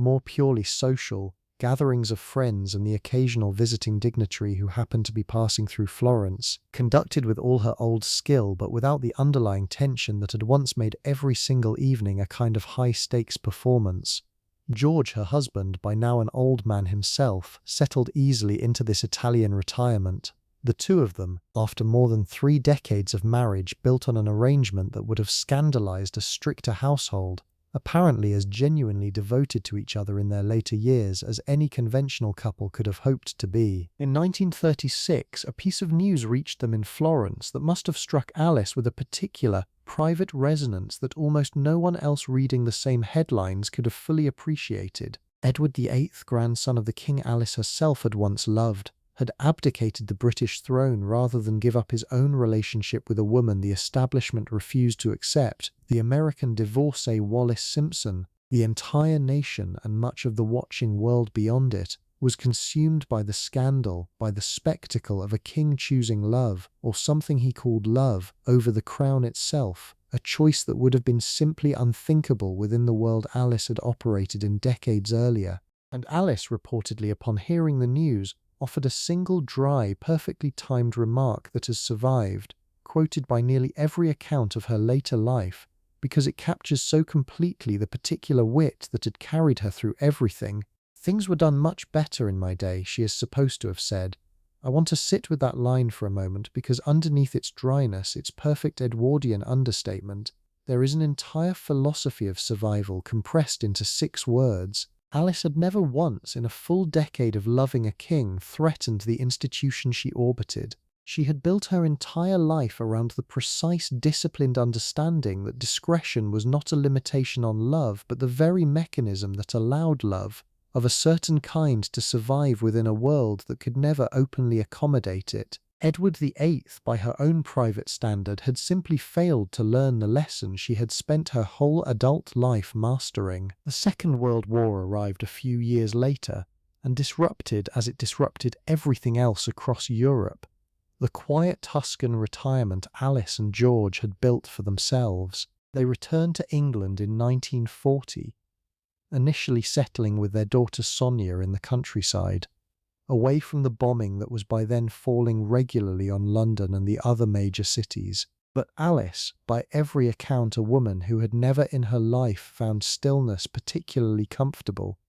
apparently grew restless with the quiet safety of rural life fairly quickly, famously remarking, in a line nearly as sharp as her comment on the abdication, that she preferred bombs to boredom. And so extraordinarily, the Keppels moved into rooms at the Ritz Hotel in London for the remainder of the war, choosing the genuine danger and disruption of the Blitz over the safe tedium of the countryside, a decision that tells you, I think, everything you need to know about the particular temperament that had carried Alice through her entire remarkable life. This was not recklessness exactly, it was something closer to a lifelong preference for being at the centre of things, wherever the centre happened to be, even when the centre was actively being bombed. There is one more detail from these war years I want to share with you, because it closes a particular circle in this story with a kind of quiet grace I find genuinely moving. During this period, Alice, together with her daughter Violet, paid a visit to Queen Mary, the widow of King George V, a woman who had known, across her own decades at the heart of the royal family, exactly who Alice was and exactly what she had once meant to the previous generation of the monarchy. That such a visit happened at all, more than 3 decades after Alice had been so pointedly removed from Edward's deathbed by his own wife, suggests something about how thoroughly time and distance can soften even the sharpest institutional judgments. The woman who had once been told in 4 cold words to be got away was, by the 1940s, welcome enough in the Queen Mother's presence to pay a social call, an old woman visiting another old woman, both of them survivors of a world that had by then largely vanished. Alice Keppel died on the 11th of September 1947 at her beloved villa above Florence of cirrhosis of the liver at the age of 79. She had returned to Italy after the war ended, back to the gardens and the golden light and the view across the Arno Valley that had given her, in the final chapter of an extraordinarily eventful life, the kind of quiet contentment that London, for all its glamour, had never quite been able to offer. George, her husband of 56 years, the man who had accepted her extraordinary life with a patience and affection that still strikes me, honestly, as one of the more remarkable and underappreciated aspects of this entire story, died just 2 months later, in November of that same year. It was said by those who knew them that he simply could not go on living without her, a claim that sounds almost too neat, too much like the tidy ending a novelist might invent, except that it appears, by every account left behind, to have been simply and literally true. 56 years is a genuinely long marriage by any standard, in any era, and I think it is worth remembering, as we sit with the more scandalous chapters of Alice's story, that underneath all of it, underneath the decade with the king and the careful public choreography, and the whispered questions about her daughter's paternity, there was also this, a marriage that somehow held, decade after decade, through every complication either of them brought into it, and ended only when death itself finally intervened. A small, quiet, almost unbearably poignant detail connects to Alice's death that I want to share with you before we move any further, because it belongs, I think, at the very heart of tonight's story. Her granddaughter, the child who would one day carry Alice's particular gift for presence and charm into an entirely new century and an entirely different chapter of British royal history, was born on the 17th of July 1947, just under 2 months before Alice herself died, which means that Camilla, the girl who would grow up to become, many decades later, Queen Camilla, wife of King Charles III, never actually knew her own great-grandmother. The two lives brushed against each other by only the narrowest possible margin, weeks rather than years, close enough that you can almost imagine a single photograph existing somewhere, an elderly woman holding an infant great-granddaughter in the golden Tuscan light, except that as far as any record shows, that photograph, that meeting, never actually happened. Alice died not knowing, could not possibly have known, what her own bloodline would eventually become, decades after she herself had already passed into the realm of old scandal and half-remembered gossip. I find that timing almost unbearably moving, the narrowness of that missed connection, the way history sometimes arranges its threads so close together, and still somehow lets them pass without ever quite touching. Now let me walk you carefully through the actual genealogical thread, because I think it deserves to be laid out plainly, slowly, the way you might trace a single vein of gold through a long stretch of rock. Alice's younger daughter Sonia, born at Portman Square in 1900, married Roland Cubitt, who would later become the third Baron Ashcombe and became Sonia Cubitt. Sonia and Roland had a daughter of their own, Rosalind Cubitt, born in 1926. Rosalind in turn married a man named Bruce Shand, a decorated cavalry officer who had served with distinction in the Second World War, and together Rosalind and Bruce Shand had a daughter, born in London in the summer of 1947, just weeks before her great-grandmother Alice died in Italy. They named this daughter Camilla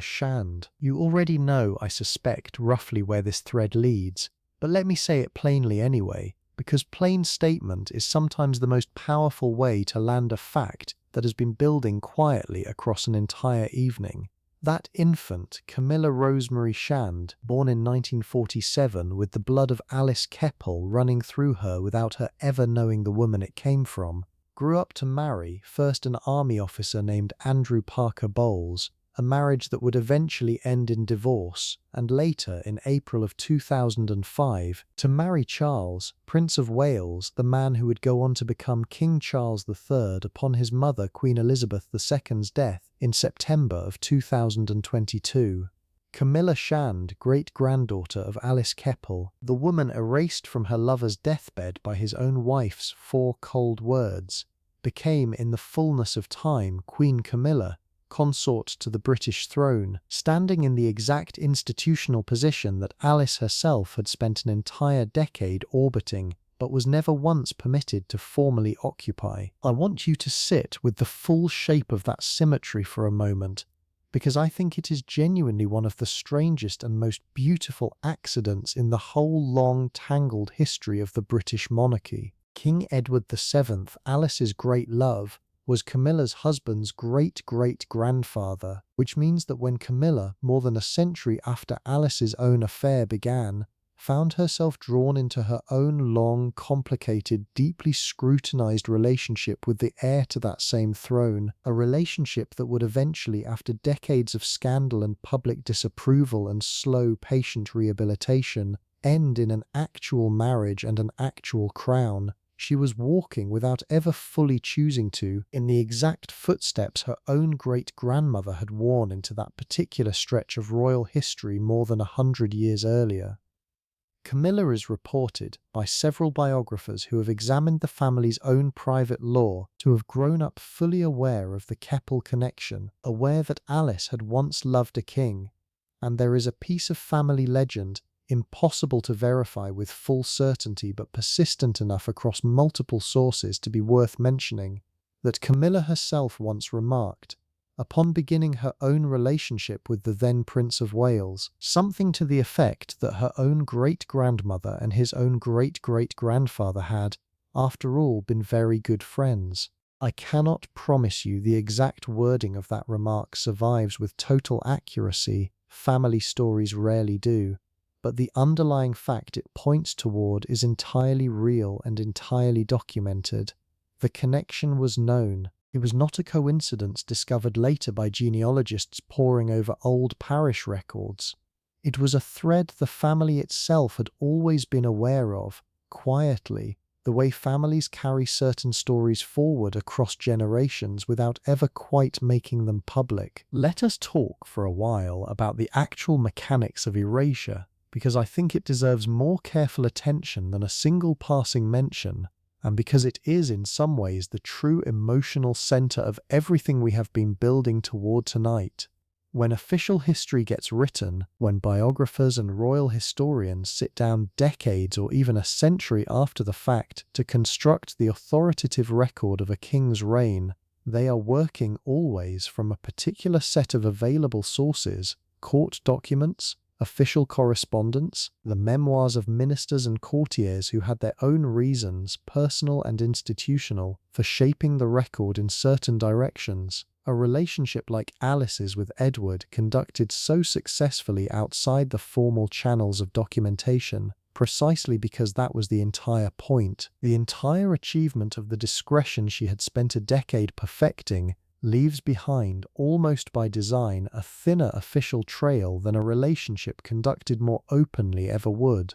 The very success of her discretion, in other words, became the mechanism of her later erasure. Official biographies of Edward VII, written across the decades following his death, mention her certainly could not entirely avoid mentioning her given how widely known the relationship had actually been within its own era. But the tone, the emphasis, the sheer proportion of space devoted to her within the broader story of his reign tended for much of the 20th century toward minimization. A footnote where a genuine chapter might have been warranted, a brief mention of a close friendship where a decade-defining emotional partnership had actually existed. Something worth naming plainly sits here, about whose stories get preserved in full colour and whose get reduced to a sentence, a parenthetical, a discreet euphemism. The official machinery of royal history has never been particularly generous, across any era, to the women who occupied positions like Alice's,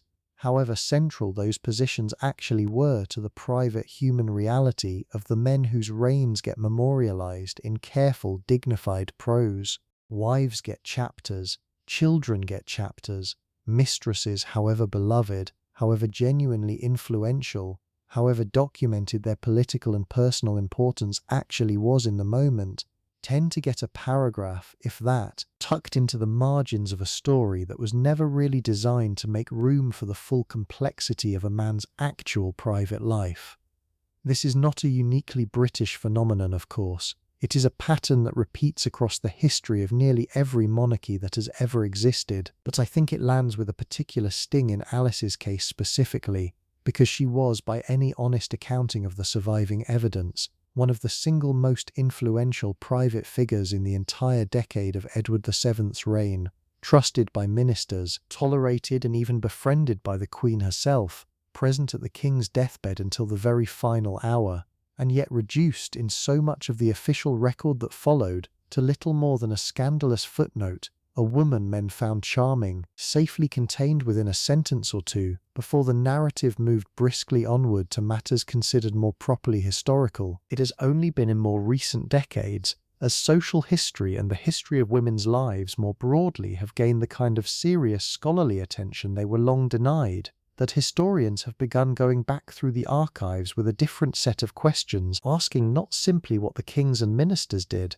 but how the women around them actually lived, actually worked, actually exercised whatever influence was available to them within the narrow channels their era permitted. And it is largely through this more recent, more careful scholarship, drawing on private letters and household accounts, and the testimony of people who actually knew Alice, rather than simply the official chronicles of Edward's reign, that the fuller shape of her life, the version I have been telling you tonight, has slowly come back into focus, which means in a strange way that Alice Keppel's true significance to British royal history was rediscovered by historians roughly the same generation that watched her own great-granddaughter step, however improbably, into an actual crown, the erasure and the recovery arriving almost in parallel, as though the historical record itself had finally caught up to what the family bloodline had already quietly proven, that the woman turned away from a king's deathbed had in fact mattered enormously all along, whether the official history of her own era chose to acknowledge it or not. It is worth stepping back for a moment here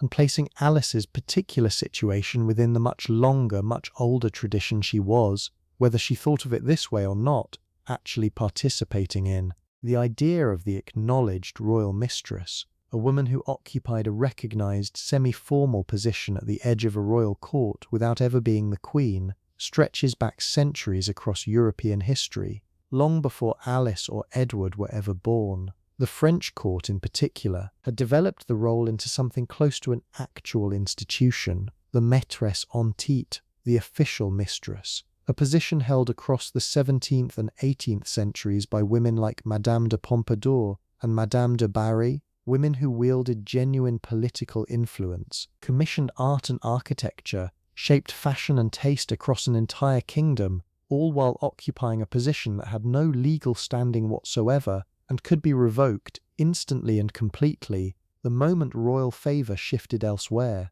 England had never quite formalised the role in the same explicit way the French court had, British monarchs tending, across most of their history, toward a somewhat more hypocritical public posture regarding marital fidelity even when private practice told a very different story. But the underlying dynamic, a woman granted enormous private influence and considerable material comfort in exchange for absolute discretion and the permanent acceptance that she could never, under any circumstances, be formally acknowledged, was essentially the same wherever it appeared, across whichever century, whichever court, whichever particular king happened to require it. What strikes me, examining Alice's specific version of this very old story, is how completely modern her particular execution of it actually was. For all that the underlying institution stretched back centuries, she was not simply beautiful and available, the way the crudest popular imagination sometimes pictures a royal mistress. She was, in the fullest sense,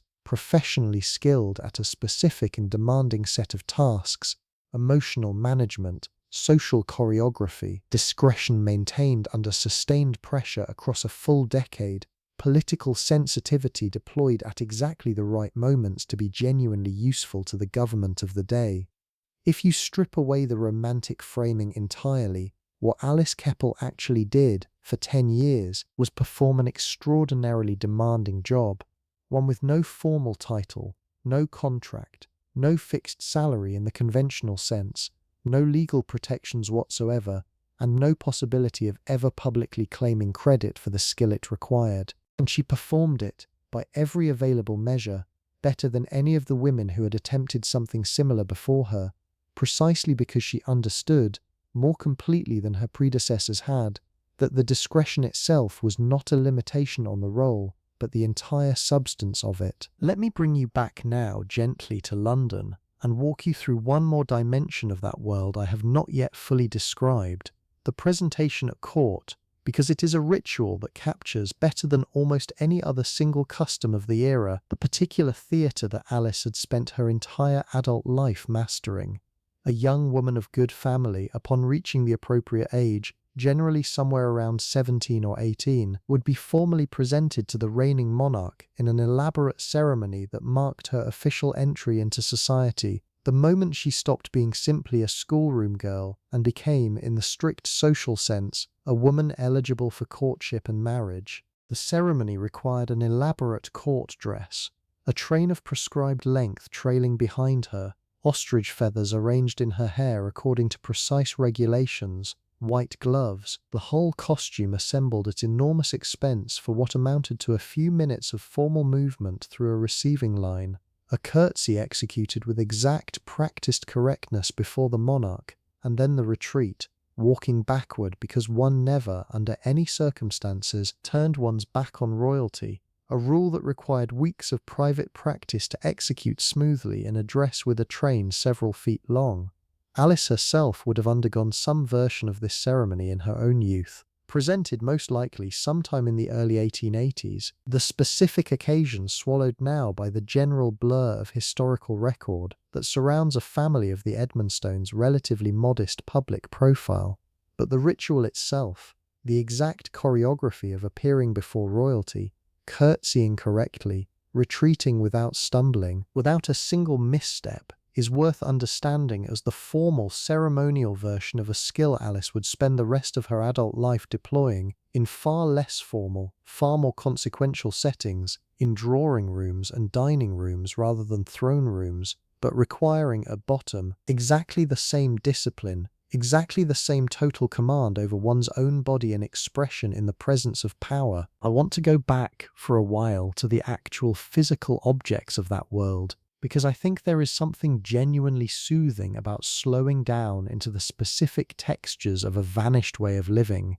and we have some time yet before the story needs to close. Consider the dinner party itself, as Alice would have hosted and attended it hundreds of times across her adult life, because the choreography of an Edwardian dinner was itself a kind of small architectural achievement, built from rules so precise they governed everything from the order in which guests entered the dining room to the exact sequence in which dishes were presented and cleared. Precedence determined everything. A gentleman offered his arm to the lady he was to escort into dinner according to a strict hierarchy of rank, and the seating itself, worked out in advance with considerable care by the hostess, placed each guest in a position that communicated, wordlessly, exactly how the household regarded their relative social standing. Getting this wrong, seating a guest below their due rank, or worse, seating two guests together who harbored some private enmity the hostess had failed to properly track, could cause genuine and lasting offence. Alice, by every account, was extraordinary at this particular puzzle, holding in her mind an enormous, constantly updating map of London's social relationships, who was currently on good terms with whom, whose daughter had recently married beneath expectation, whose political fortunes were rising or falling, and adjusting her seating charts accordingly with an ease that made the underlying complexity of the task entirely invisible to her guests. The meal itself, at a proper Edwardian dinner of the kind Alice regularly hosted, would run to a considerable number of courses: soup, fish, a savoury entree, the main course of meat or game, a sweet course, savouries, and finally dessert, each course accompanied by its own specific wine, the whole sequence stretched across 2 hours or more of careful, unhurried consumption.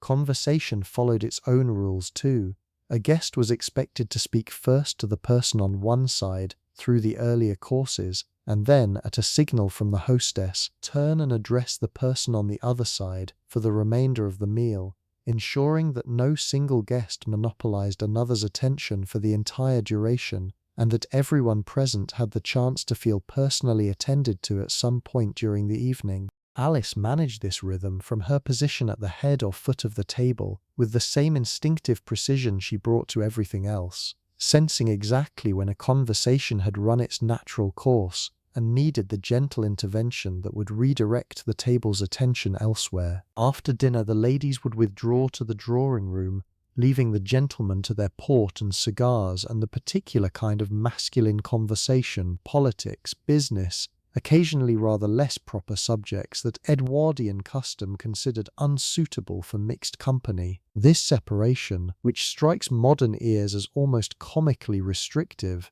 actually served, in practice, a genuinely useful social function, giving the women present a stretch of unsupervised time to speak more freely among themselves, away from their husbands, before the two groups reunited for coffee and the remainder of the evening. Alice, I suspect, thrived in these drawing-room intervals every bit as much as she thrived in the more formally choreographed hours of dinner itself, because it was here, in the slightly less rigid, slightly more relaxed atmosphere among the women alone, that genuine intimacies and genuine information tended to circulate, the real currency of that entire social world moving hand to hand in exactly the kind of setting where Alice's particular gifts, warmth, discretion, the ability to make each woman in the room feel individually trusted, found their fullest and most natural expression. I keep returning, across this whole story, to the word discipline, and I want to name explicitly why. Because I think it is easy, telling a story like this one, to let the glamour of the gowns and the jewels and the royal attention overshadow the sheer sustained effort the whole performance actually required. Every single detail I have just described to you, the seating charts, the conversational choreography, the precise sequence of a formal dinner, existed as only one small piece of an entire, enormous, largely invisible body of knowledge that a woman in Alice's position was expected to hold completely in her mind, ready to deploy correctly, without hesitation, at every single social occasion across an entire adult lifetime. There was no manual she could consult in the moment. There was no pause button on an evening if she suddenly could not remember whether a particular dowager preferred to be seated near the fire or away from it.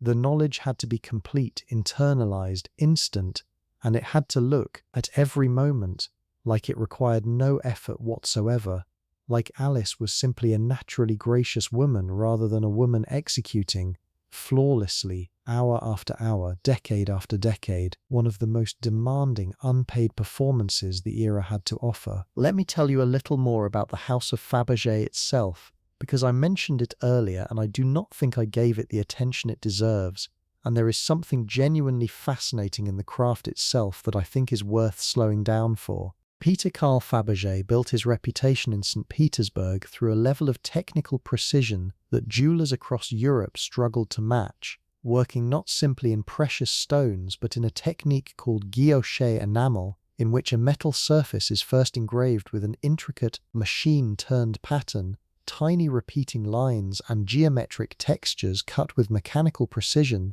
and then layered with translucent enamel, fired at carefully controlled temperatures so that the light passing through the enamel catches the engraved pattern underneath and produces a depth and luminosity that flat enamel alone could never achieve. A Fabergé object was never simply decorated. It was constructed in a very real sense from light itself, the craftsmanship designed specifically to reward close, patient looking rather than a single passing glance, small enough to hold in the palm of one hand, yet containing hours upon hours of specialized labor that even the wealthiest clients of the era understood and respected. The imperial eggs, the objects Fabergé is most famous for today, were created originally for the Russian imperial family, a tradition beginning in 1885 and continuing annually until the Russian Revolution finally ended it in 1917, each egg containing some hidden surprise inside, a miniature portrait,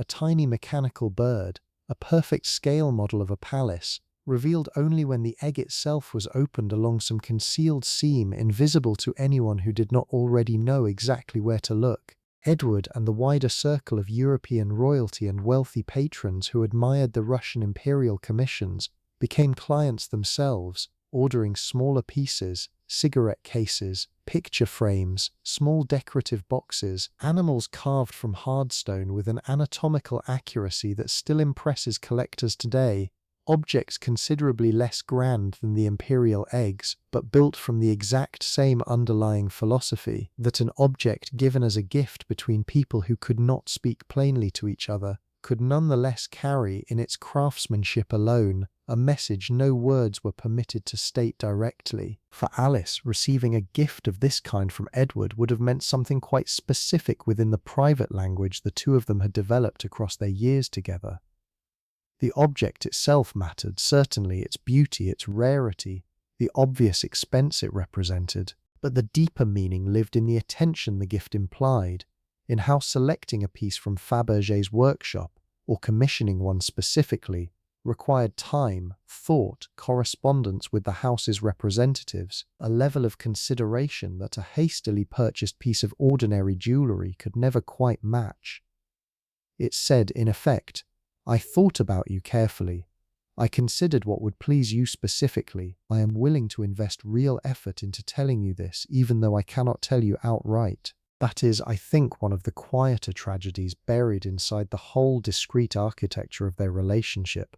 that so much genuine tenderness had to be expressed sideways, through objects and gestures and careful arrangements, rather than through the direct, ordinary declarations that a less constrained relationship would simply have been free to make out loud. Let me take you back to Duntreath now briefly, before we move toward the close of tonight's story, because I think it is worth returning to where we began, and letting you see what has become of that cold stone castle in the years since a little girl once lay shivering in an unheated bedroom there, learning, without knowing she was learning it, the particular skills that would carry her all the way to the edge of a throne. The castle still stands. It remains, remarkably, in the hands of the Edmonstone family to this day, passed down across the generations in the same unbroken line that stretched back to that royal wedding gift in 1425, one of the relatively rare Scottish castles that has never been sold out of its founding family,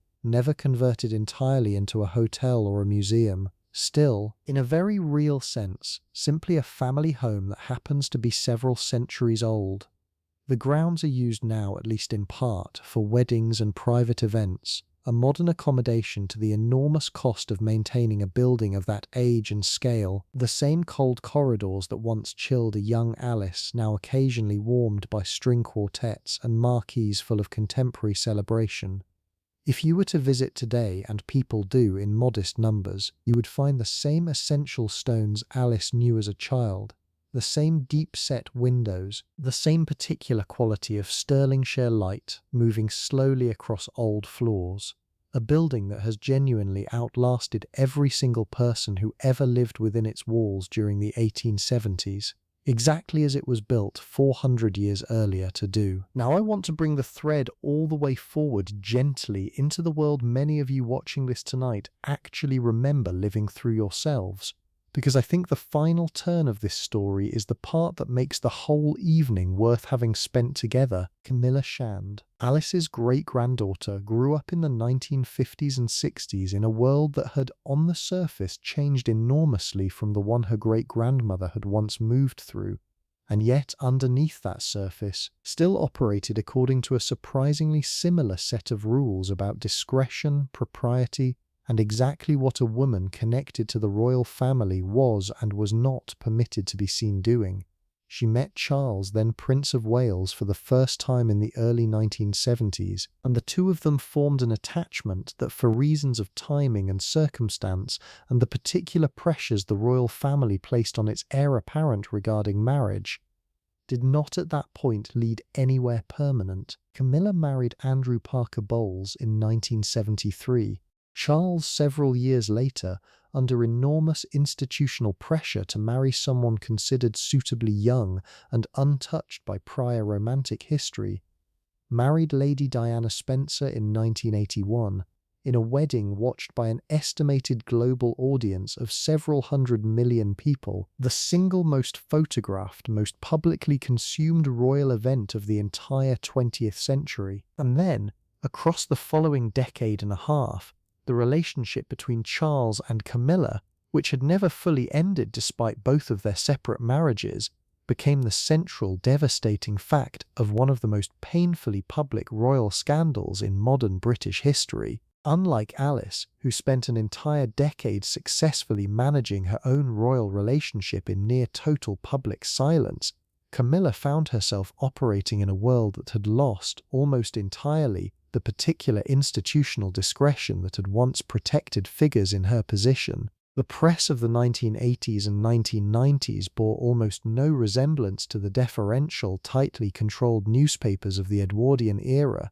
Tabloid culture had transformed royal reporting into a genuinely ruthless, invasive enterprise, and Camilla, over the course of Charles and Diana's collapsing marriage, became, in the language of the era's own headlines, something close to the most reviled woman in Britain, blamed publicly, viciously, and at enormous personal cost for the destruction of what much of the watching public had believed, or wanted to believe, was a fairy tale marriage. I find the contrast between these two women's experiences of essentially the same underlying situation, a long-term relationship with an heir to the British throne conducted alongside a formal royal marriage, genuinely striking, and worth sitting with for a moment before we close. Alice succeeded across an entire decade,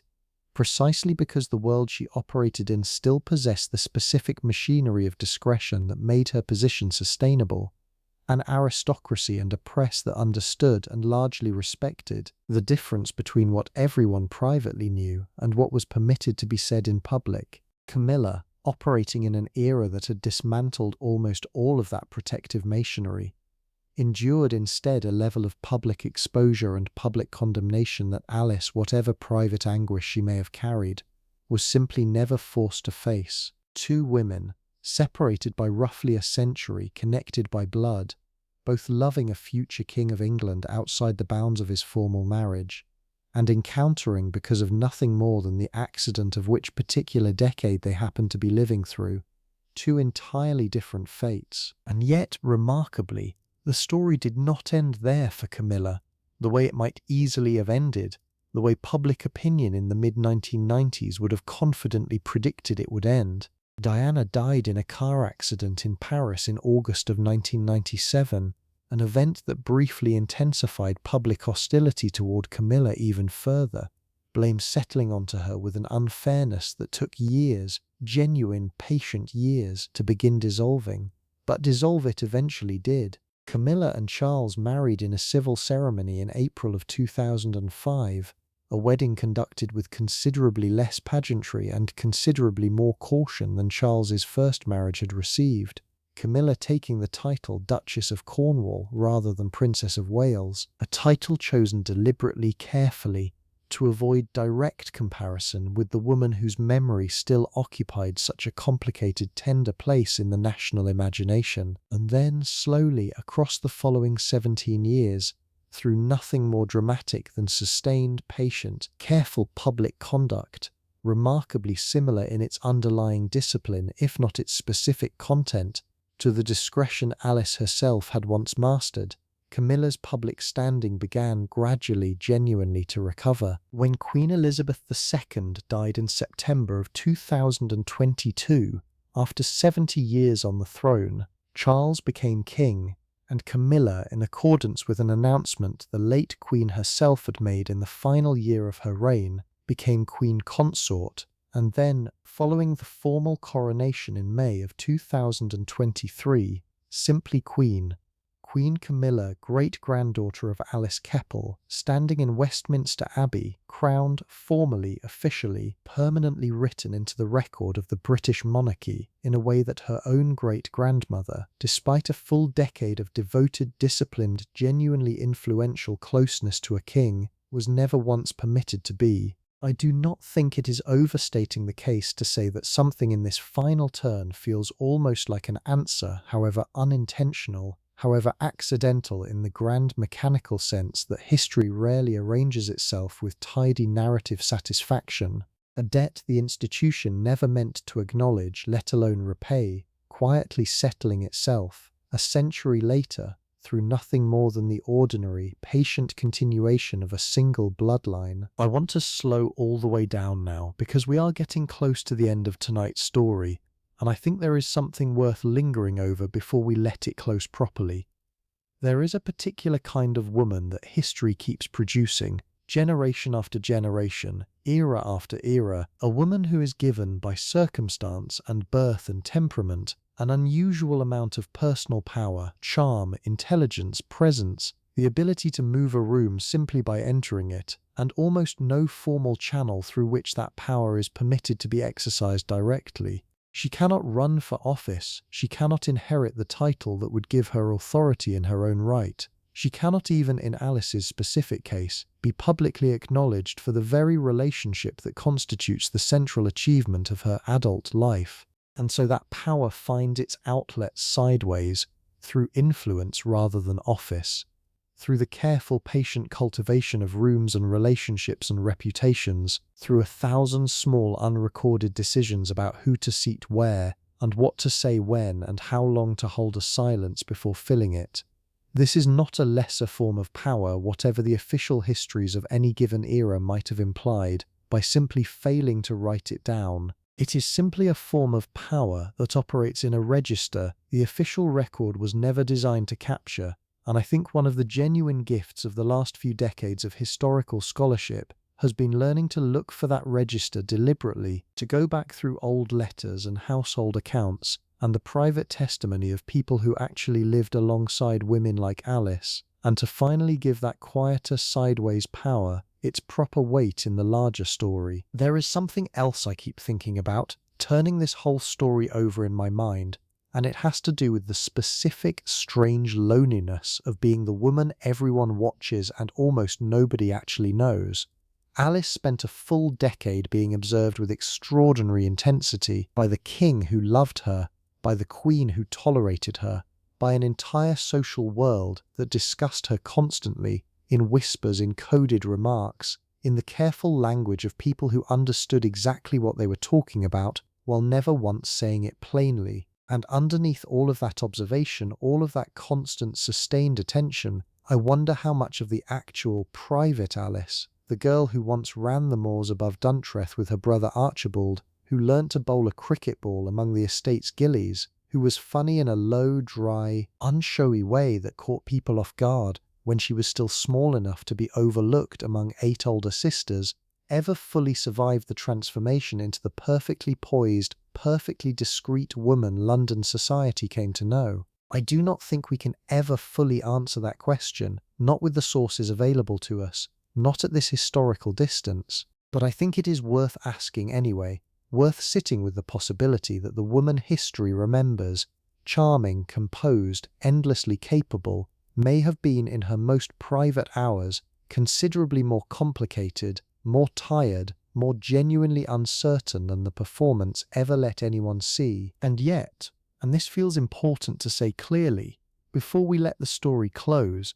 I do not think Alice would have wanted us to end this evening feeling only the weight of what she lost, the deathbed she was turned from, the official record that minimized her, the private self that may have gone largely unseen even by the people who loved her most. Because underneath all of that genuine cost, there is also this, a woman who built from a cold stone castle and a respectable name and very little actual money, one of the most remarkable, most sustained, most genuinely admired social careers of her entire era, a woman who calmed a difficult king, who was trusted by his ministers, who was, by every honest account, kind to the people around her in a world that did not require kindness of someone in her position, who raised 2 daughters who adored her, who built a marriage that somehow held for 56 years across every complication either partner brought into it, who found in the end a genuinely peaceful final chapter among the gardens and golden light of a Tuscan hillside,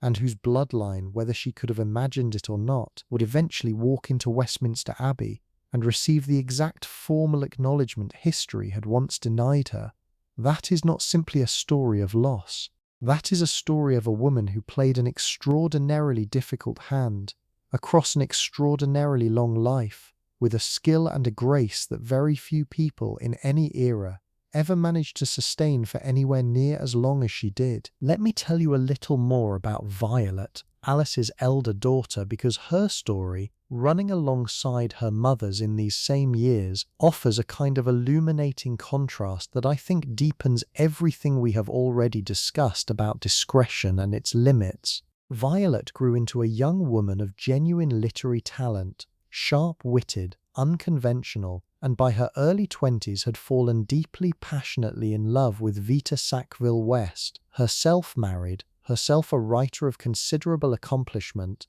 the two of them conducting a relationship that, unlike Alice's carefully contained decade with the king, became one of the most openly scandalous romantic entanglements of its era, culminating in an actual attempted elopement to France in 1920 that very nearly destroyed both of their marriages and consumed London gossip for months. Alice, watching her own daughter conduct an affair with almost none of the discretion that had defined her mother's entire adult life, is reported to have been genuinely distressed, not, by most accounts, out of any particular moral objection to the relationship itself, but out of a mother's practical horror at watching a child ignore every single lesson about discretion and self-control that her own life had been quietly modeling for years. There is something almost unbearably human in that dynamic. A woman who had spent a full decade demonstrating, through pure sustained example,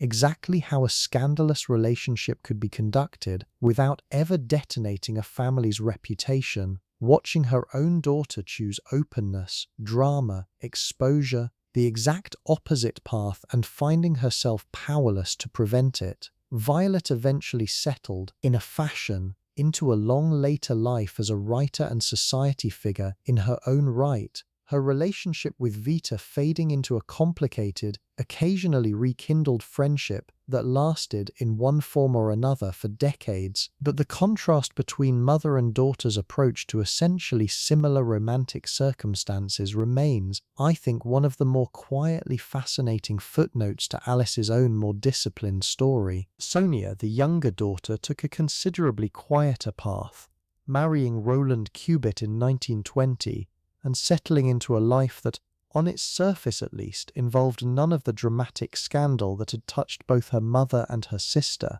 And yet Sonia's own life carried its own private complications, the lingering, never fully resolved question of her paternity chief among them, a question she herself apparently wondered about across her own lifetime, without ever receiving, or perhaps without ever fully seeking, a definitive answer. Sonia wrote her own memoir later in life, offering a daughter's perspective on growing up inside Alice's extraordinary household, describing her mother with the particular mixture of admiration and bewilderment that seems to characterize nearly everyone's account of Alice across every stage of her life. A woman who was, by her own daughter's telling, endlessly warm, endlessly entertaining, and yet somehow, even to the people who loved her most closely, never quite fully knowable. I want to describe one more physical detail before we begin winding this evening toward its close, because I think it captures something true about the way Alice's presence was actually experienced by the people around her, rather than simply described after the fact. Several contemporaries who left written accounts of meeting her specifically mentioned her voice, low, distinctive, carrying a particular warmth that seemed to make whatever she said land with more weight than the words alone would suggest. It is a detail easy to overlook, buried as it usually is beneath the more commonly repeated descriptions of her chestnut hair and her large blue eyes. But I find it, honestly, the most telling detail of all, because a voice is not something you can construct or perform in quite the same deliberate way you can construct an outfit or a seating chart. A voice is simply what you sound like, underneath everything else. And that Alice's voice, specifically its low, warm, distinctive register, kept appearing across so many independent accounts left by people who otherwise agreed on very little about her, suggests something genuinely, naturally magnetic about her presence that no amount of careful social training could have manufactured from nothing. Whatever else Alice built for herself, deliberately, across a lifetime of careful strategic effort, that voice, I think, was simply hers, from the very beginning, back before any king or any London drawing room had ever heard it, back in a cold castle in Stirlingshire where a small girl first learned, quietly, patiently, that being heard clearly was its own particular kind of power. Let me take you to Sandringham for a while, because I have mentioned it a few times tonight without ever really letting you feel what it was actually like. And I think, this late in the evening, a long, unhurried stay in a great English country house is exactly the kind of scene that suits where we are in the story. Sandringham, the prince's own private Norfolk estate, quite separate from the official royal residences that belonged to the crown itself, was where Edward went to be, as close as a man in his position ever managed, simply himself. The house parties held there ran for days at a stretch, sometimes longer, guests arriving by train to the small local station with an almost absurd quantity of luggage, because a proper country house visit in this era required an entirely separate wardrobe for every distinct activity the day might contain. Tweed for the morning's shooting, a different, lighter outfit for lunch, something else again for the afternoon's leisure, and then, every single evening without exception, full formal dress for dinner, women changing gowns as many as 4 or 5 times across a single day, each change accompanied by the full elaborate ritual of a lady's maid managing hair and corsetry, and the precise placement of jewellery all over again. The mornings at Sandringham belonged to the guns, the men of the party heading out across the estate's considerable acreage for driven pheasant shoots that could run to genuinely staggering numbers of birds across a single day's sport. Beaters working the fields ahead of the guns, the whole operation a small army in its own right, gamekeepers and loaders and the beaters themselves, all coordinated with a precision that turned what looks, from a modern vantage point, like simple recreation into something closer to a genuinely large-scale logistical undertaking. The women, traditionally excluded from the actual shooting itself, occupied the mornings with their own pursuits, walking the grounds, working on correspondence, gathering for the kind of unhurried conversation that Alice, by every account, thrived in more than almost anyone else present. Luncheon brought everyone back together, often taken out in the field near wherever the shooting had reached by midday, an elaborate picnic hardly deserving that humble word given the quantity of hot dishes and wine somehow transported out across the estate to meet the guns partway through their day. And then, as the light began to fail, the whole party would return to the house, and the real centre of Sandringham's particular social gravity, the long, unhurried evening, would begin. I think this is where Alice's specific gifts found their fullest, most sustained expression, in the long stretch of hours between the return from the shoot and the eventual retirement to bed. Hours filled with cards, with music, with the particular kind of extended, meandering conversation that only a genuinely leisured household could afford to indulge in. Edward loved cards above almost any other evening entertainment, bridge in particular, and Alice was, by every account, an excellent partner for him, skilled enough to actually play well, but wise enough, when the moment called for it, to lose gracefully to a king whose temper, as we have already discussed, could turn sharply when he found himself losing to someone who seemed to be trying too obviously hard to win. That is its own small, quiet skill, knowing exactly how much genuine effort to bring to a game against a powerful man, calibrated so precisely that neither outcome, winning too easily or losing too obviously, ever registered as anything other than natural, unforced chance. There is a line I want to share with you now, from one of the more clear-eyed modern historians who has examined Alice's life closely, the writer Diana Suhami, who observed, with a dryness I find genuinely appreciate, that Alice regarded adultery as a sound business practice. I do not think that line is meant or should be read as simple condemnation. I think it is meant, and I think it lands, as a kind of grudging admiration for the sheer clear-eyed practicality with which Alice approached her own extraordinary circumstances. She did not stumble into her position through simple romantic impulse, swept away by feeling in the way popular imagination likes to picture affairs of this kind. She built it deliberately across years, understanding from very early in her adult life exactly what resources she actually possessed: charm, presence, discretion, and exactly how those resources could be deployed to secure a genuinely comfortable, genuinely stable life for herself, her husband, and eventually her daughters, in a social world that offered a woman in her financial position remarkably few other reliable paths toward that same security. That is not, I think, a cynical reading of her life. It is simply an honest one, and I suspect Alice herself, who never once in the entire surviving record showed any particular interest in disguising her own practicality behind sentimental language, would have recognized it immediately as fair. Let us go back one final time to where we began, because I think a story like this one deserves to close the way it opened, in that same cold, ancient stone building in the hills of Stirlingshire, before Alice was Mrs. Keppel, before there was ever a king in her life at all, when she was simply the youngest of 9, learning, in ways she could not possibly have understood at the time, exactly what her whole long, remarkable life would eventually require of her. I want you to picture her now, not as the poised, celebrated hostess of Edwardian London, not as the woman turned from a dying king's bedside, but simply as a child, perhaps 9 or 10 years old, sitting at a window in one of Duntreath's deep-set stone embrasures on a winter evening, the glass cold against her forehead, watching the last grey light drain out of the Stirlingshire hills, while somewhere behind her, in the warmer part of the house,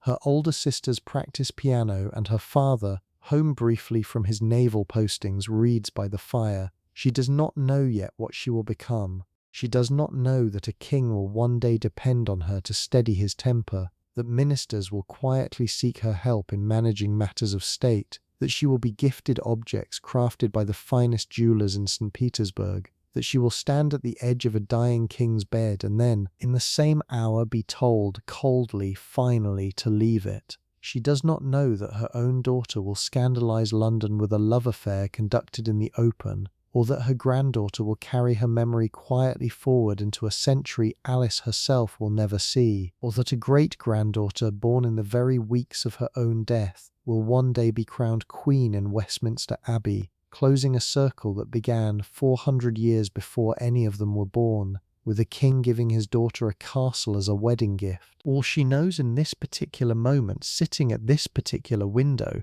is that the stone is cold and the light is fading, and somewhere in the house behind her dinner will be ready soon, and there will be, as there always is in a household this large, a specific and narrow moment at the table when someone finally briefly turns their full attention toward the youngest daughter, and she has already learned, though she could not tell you how or when she learnt it, exactly what to do with that moment when it comes. A small remark, perfectly timed,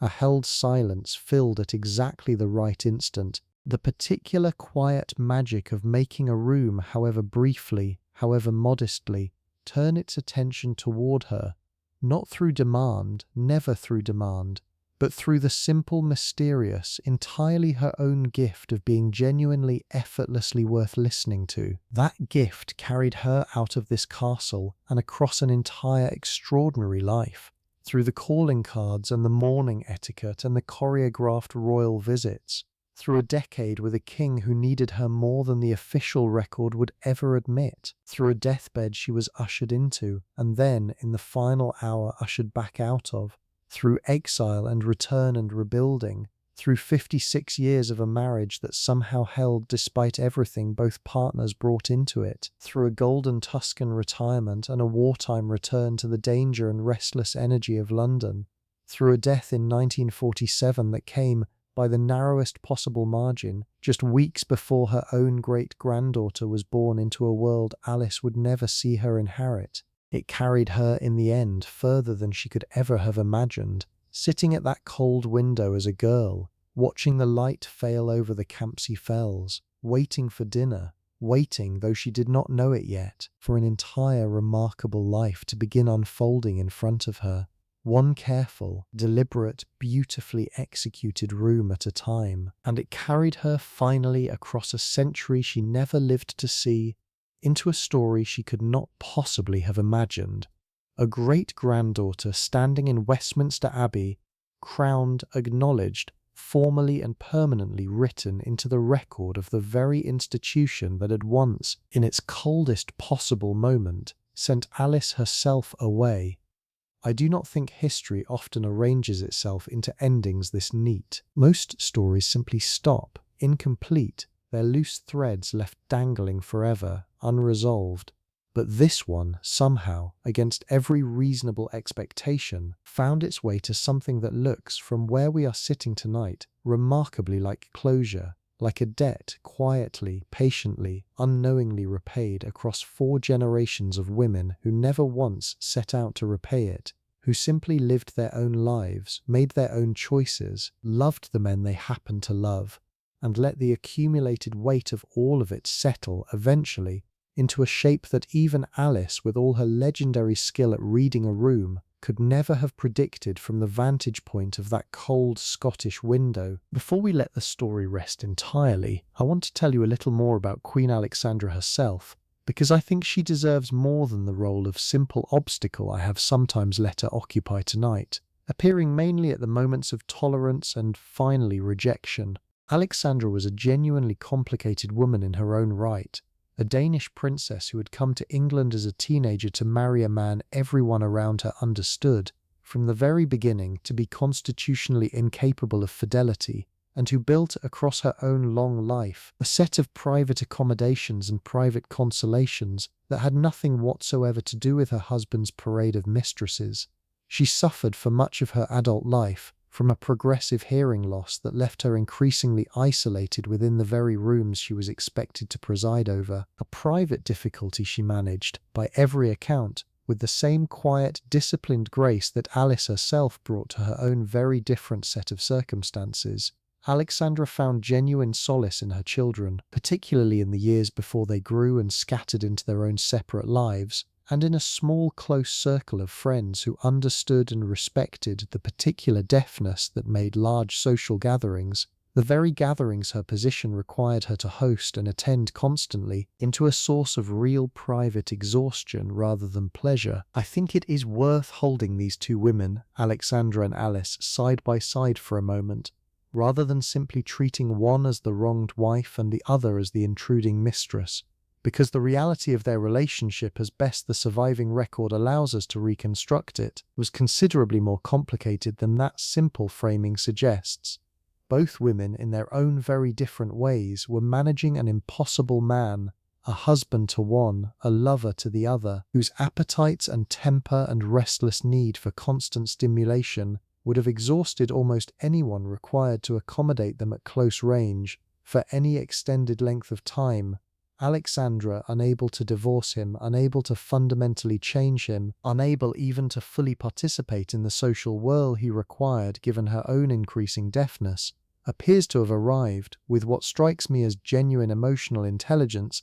at the conclusion that a mistress who was kind, discreet, and genuinely good for her husband's temperament was, on balance, considerably preferable to the alternative, a rotating cast of less careful, less trustworthy women who might embarrass the family publicly or destabilize the fragile peace of the royal household. That is not resignation exactly, though it certainly contains an element of resignation. It is something closer to a shrewd, practical peace, negotiated silently without either woman ever explicitly discussing its terms out loud, sustained across a full decade through nothing more than mutual, unstated understanding. There is a detail from these years that I find genuinely touching, and I want to share it with you now, because I think it captures something true about the strange particular intimacy that developed between these two women over time.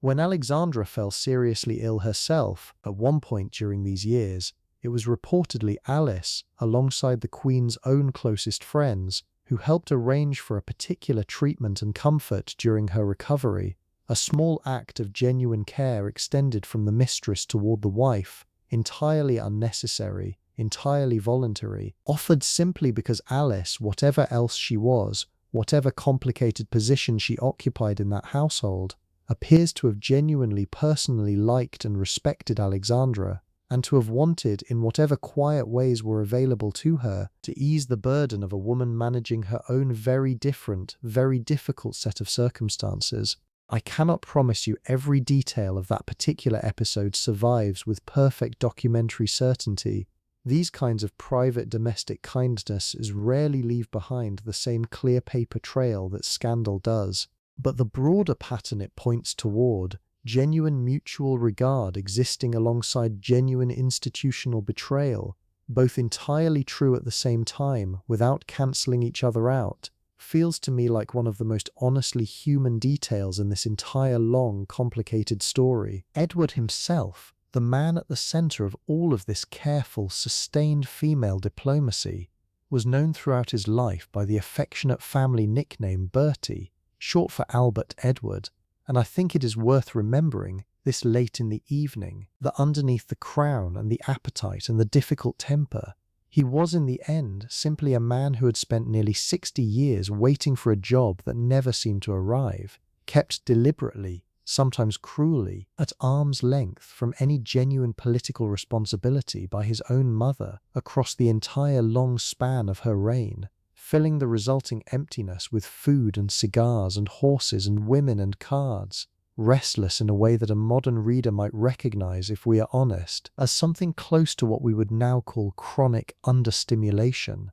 a genuinely capable man, given almost nothing meaningful to actually do until he was already 59 years old. Alice, in this light, was not simply managing a difficult, powerful man's temper for her own strategic benefit, though she was certainly doing that too. She was also, in whatever private, complicated way two people who spend a decade together inevitably come to understand each other, offering companionship, genuine warmth, actual conversation, to a man who had spent most of his adult life surrounded by people who wanted something specific from him, and remarkably few people who simply enjoyed, for its own sake, being in a room with him. I think sitting here with you this late in the evening, having walked all the way through this particular life, from its cold Scottish beginning to its golden Tuscan end, that the thing I keep returning to, the thing I find myself wanting to leave you with above everything else we have discussed tonight,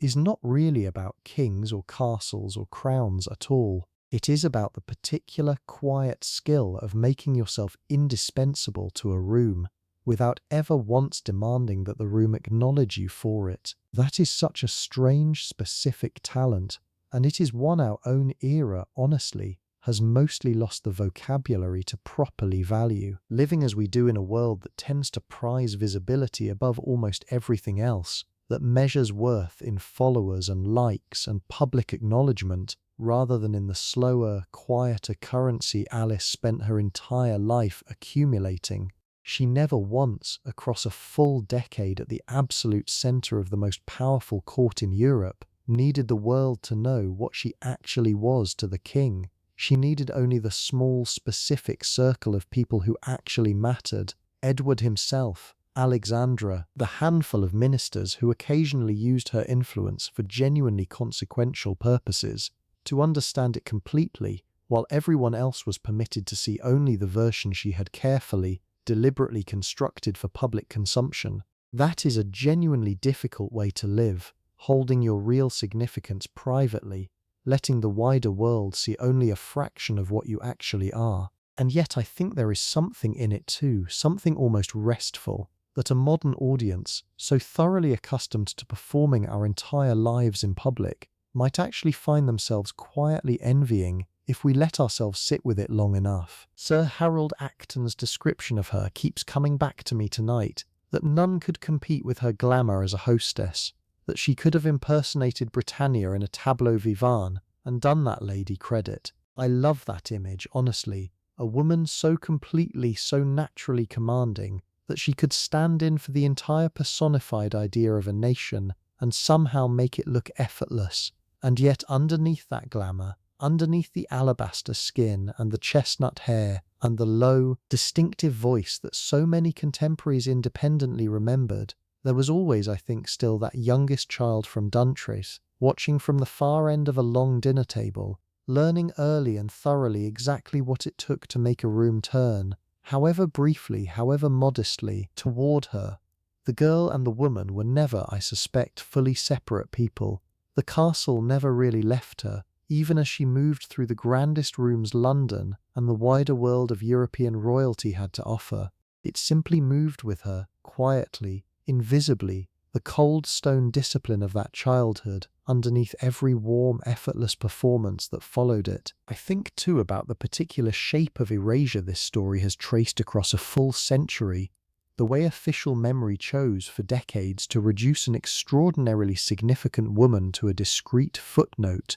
and the way, slowly, patiently, almost accidentally, her own bloodline eventually walked itself back into the very institution that had once turned her away. There is something in that arc that feels to me almost like a lesson about the limits of official record-keeping generally, about how much of any genuinely full human life simply escapes the version that gets written down at the time, and how much patience, sometimes generations of it can take before the fuller truth finally finds its way back into the light. Alice Keppel was never in her own lifetime permitted to be officially anything more than a discreet close friend of the royal family. And yet here we are, more than a century after her decade with the king began, telling her story in full, following every careful, deliberate thread of it, because the version that got written down at the time was never, in fact, the whole story, only the part the official record was willing to admit. There is one more thread I want to pull on before we let everything close, because I think it deserves its own quiet space rather than being folded hastily into the ending. I want to talk about what it actually meant, practically, for a family like the Edmonstones, and later a family like the Keppels, to occupy that particular narrow band of English and Scottish society, respectable but not rich, ancient but not powerful in any modern sense, because I think that specific social position, more than any single personality trait, shaped almost everything Alice eventually became. A family with genuine wealth, the kind pouring in from railways and shipping and the vast churning machinery of empire that so many of the newer aristocratic fortunes depended on, could afford, in a sense, to simply exist within society without particularly needing to work at it, the money itself doing a great deal of the necessary social labour on the family's behalf. A family with an old name and comparatively modest means, by contrast, occupied a considerably more precarious position, respected, certainly welcomed at the right tables by virtue of that name, but never entirely secure, always aware, in ways that wealthier families simply were not required to be aware, that standing had to be actively maintained rather than passively enjoyed. This precariousness produced, across the aristocracy of that era, two broadly different responses, and I think it is worth naming both, because Alice's own path becomes clearer when you see it against this wider backdrop. Some families in her position retreated, quietly, into a smaller, more modest social orbit, content to remain respected within a narrower circle rather than risk the expense and exposure of competing at the very top of London society. Other families, and the Edmonstones and later the Keppels, belonged unmistakably to this second category, chose instead to lean fully into the game, deploying every available resource: charm, wit, connection, the simple, relentless social labor of being present at the right occasions and memorable once you arrived there, in order to punch, as it were, considerably above the weight their bank balance alone would have justified. Alice did not invent this strategy. She inherited it, in a sense, from an entire family culture that had been quietly practicing some version of it for generations, learning, out of pure necessity, how to convert social capital into actual security in a world that offered women in particular remarkably few other legitimate paths toward that same goal. I think about her sisters sometimes, all 7 of them, scattered by marriage across Scotland and England by the time Alice herself came of age. Each of them navigating some version of this same precarious calculation, each of them presumably developing their own particular version of the skills Alice would eventually perfect to such an extraordinary degree. We do not have detailed records of most of their individual lives, the way we do of Alice's, because most of them never encountered the specific set of circumstances that would elevate one sister's story into the kind of history worth telling a century later. But I find myself genuinely curious about them anyway, these 7 women whose names rarely make it into any account of this story. Each of them presumably charming in her own way. Each of them presumably managing her own household, her own social obligations, her own careful negotiation between the old name she carried and the modest means available to support it. Alice's story is remarkable precisely because of where it eventually led. A king, a crown, a great-granddaughter in Westminster Abbey. But the underlying skills, the charm, the discretion, the careful management of a room, were very likely distributed across that entire family of daughters, deployed by 7 other women whose own particular versions of this same story simply never happened to intersect with a future king, and therefore never happened to survive into the history books at all. That thought, more than almost anything else in tonight's story, is the one I want to leave sitting quietly in the room with you as we finally let this evening close. For every Alice Keppel, whose particular combination of skill and circumstance happened to produce a story dramatic enough, consequential enough, connected enough to a great institution to survive in detail across more than a century, there were countless other women, her own sisters among them, living out some equivalent version of the same quiet, careful, largely unrecorded labor, managing their own difficult households, their own complicated marriages, their own precarious social positions, with exactly the same skill, exactly the same discipline, and receiving in the end none of the historical attention that has brought us together tonight to discuss Alice's own particular version of that story.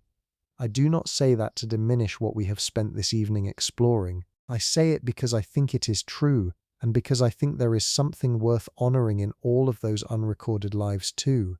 All the women across all the centuries who held their own rooms together, quietly, patiently, without ever once needing the official record to notice. Let me add one final piece of context before we close. Something small, almost a footnote, but the kind of footnote I think rewards a little patience. When Edward's coronation was postponed in the summer of 1902, following his sudden and nearly fatal appendicitis just days before the ceremony was originally scheduled, the entire elaborate machinery of that event, the foreign dignitaries already gathered in London, the specially constructed viewing stands along the processional route, the vast catering and staffing operation assembled to feed and manage thousands of guests, had to be quietly, urgently unwound and then, weeks later, painstakingly reassembled for the rescheduled date in August. It was by any measure a moment of genuine crisis for the new king's household, a test of exactly the kind of calm, capable management that a court under strain requires. Alice, though she held no official role whatsoever in any of this formal reorganization, was, by several private accounts from courtiers who left behind fragments of memoir touching on this period, a genuinely steadying presence for Edward personally throughout his recovery, visiting during his convalescence with the same easy, undemanding warmth that had defined her presence in his life from their very first meeting 4 years earlier.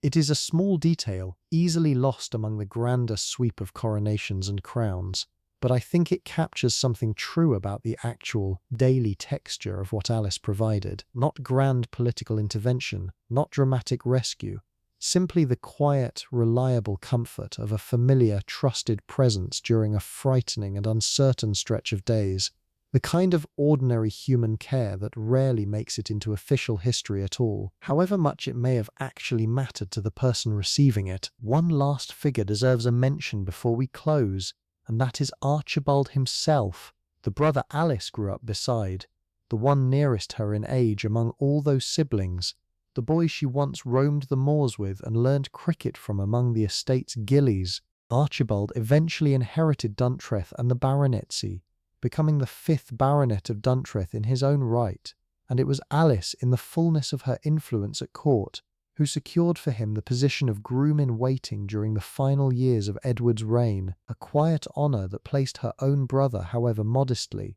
within the actual formal machinery of the royal household she herself was never permitted to officially join.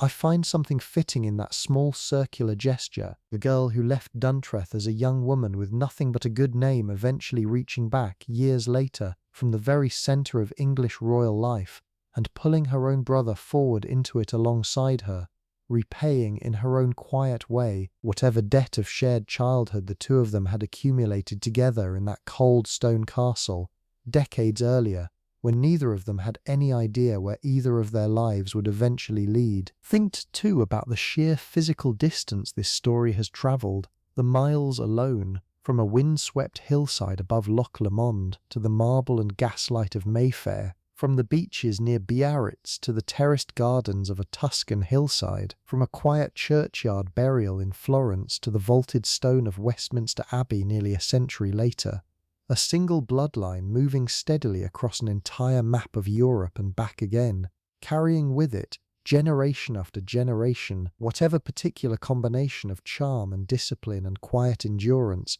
first took shape in a cold castle bedroom on an ordinary winter morning in the 1870s. Geography rarely gets credit in stories like this one, but I think it deserves some. The sheer number of different skies this one family lived under, the sheer number of different languages and climates and social worlds they moved through and adapted to, generation after generation, without ever once losing the particular thread that eventually led, so improbably, to a crown. And think finally about the sheer number of ordinary Tuesday mornings buried inside a life this long, this eventful. We tend to remember the dramatic hours, the deathbed, the coronation, the 4 cold words that ended a decade in an instant. But most of Alice's life, like most of anyone's life, in any century, was made of considerably quieter material than that. Breakfast trays and correspondence and fittings at the dressmaker, walks in the garden and idle afternoons, and the particular small satisfaction of a dinner party that went exactly as planned. It is worth remembering, as we let this story finally rest, that the woman at the centre of it spent far more of her 79 years simply living, quietly, ordinarily, than she ever spent standing at the dramatic hinge points history chooses to remember her by. That, I think, is true of every remarkable life eventually reduced to a handful of famous scenes in a story told a century later. The scenes are real, but so is everything in between them, all the unremembered Tuesdays, stacked up quietly, one after another, into the actual shape of a life. There is a quiet dignity in that thought, I find, the ordinary Tuesdays outnumbering the famous scenes, the unremembered hours outweighing the remembered ones, in Alice's life exactly as they do in every life, including of course your own. It is very late now in the story, and I suspect wherever you actually are listening, let us let it close slowly, the way these evenings should close, without any hurry at all. Picture Duntreath one final time, not as it was in 1876, cold and full of children and the particular chaos of 9 siblings under one ancient roof, but as it stands now, quiet, mostly empty, the stone holding its 4.5 centuries of accumulated silence the way it always has. Patient, indifferent to whoever happens to be passing through its rooms in any given decade. The wind still comes down off the Campsie Fells the way it always did. The light still moves, slow and pewter grey. Across the same deep-set windows a small girl once pressed her forehead against, waiting for dinner, waiting for a life she could not yet imagine. And picture, if you can, one further scene, imagined rather than documented, because I think it belongs here at the very end, even without a source to point to. A woman, very old now, sitting in a garden on a hillside above Florence, the light gold rather than grey, the air warm rather than cold, so very far from the castle where all of this began. She is thinking perhaps of nothing in particular, simply enjoying the particular quality of a Tuscan afternoon. The cypress trees standing dark and vertical against a sky she never could have imagined as a child watching Scottish rain streak sideways across old glass.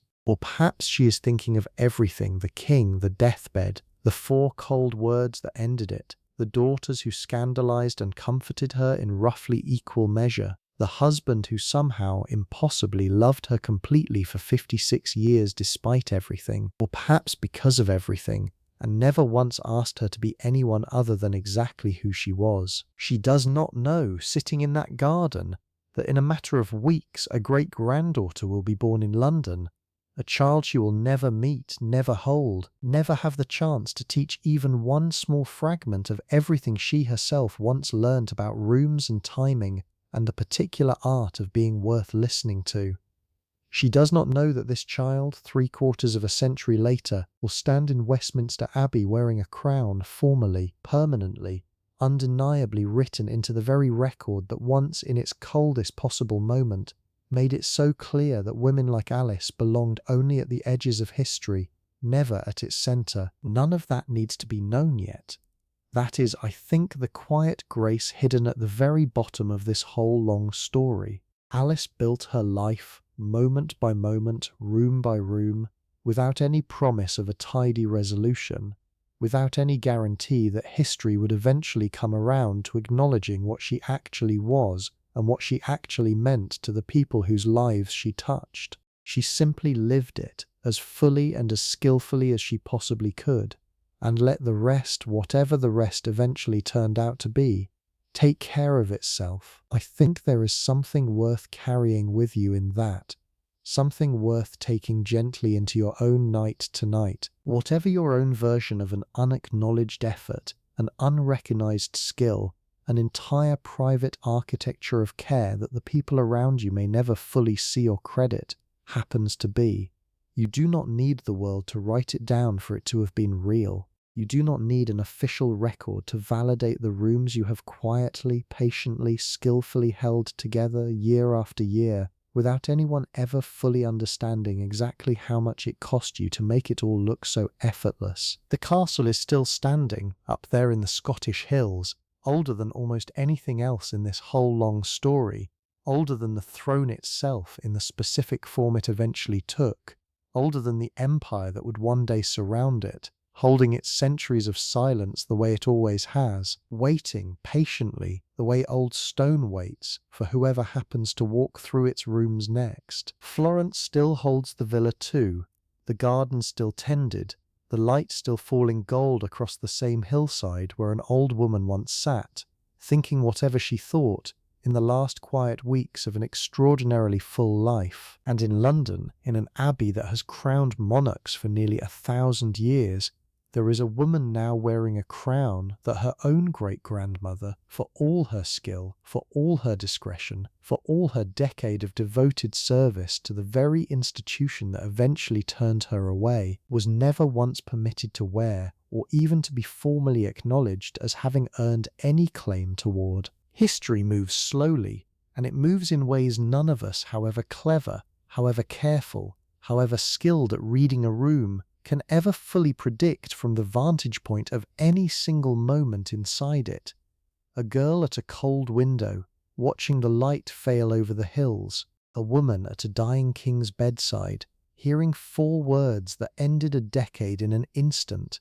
a great-granddaughter born in the final weeks of that same woman's life, growing up to wear a crown neither of them could have imagined.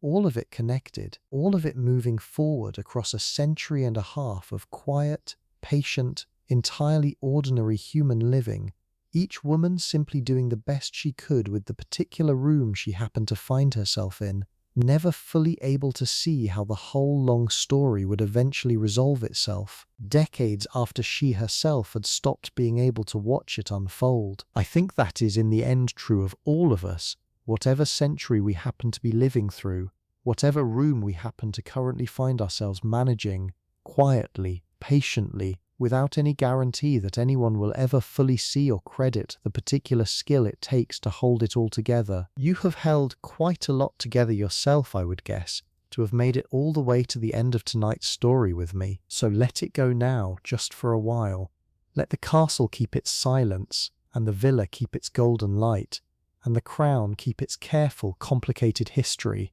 and let yourself, finally, simply rest. The stone is old, and it is not going anywhere. Morning will still find the light waiting, and you, wherever you are, whatever hour it happens to be where you are lying right now, have done more than enough for today. Close your eyes. Let the story settle the way old stone settles, slow and patient and entirely unhurried. There is nothing more you need to do tonight. Sleep well, friend. We have been somewhere real together.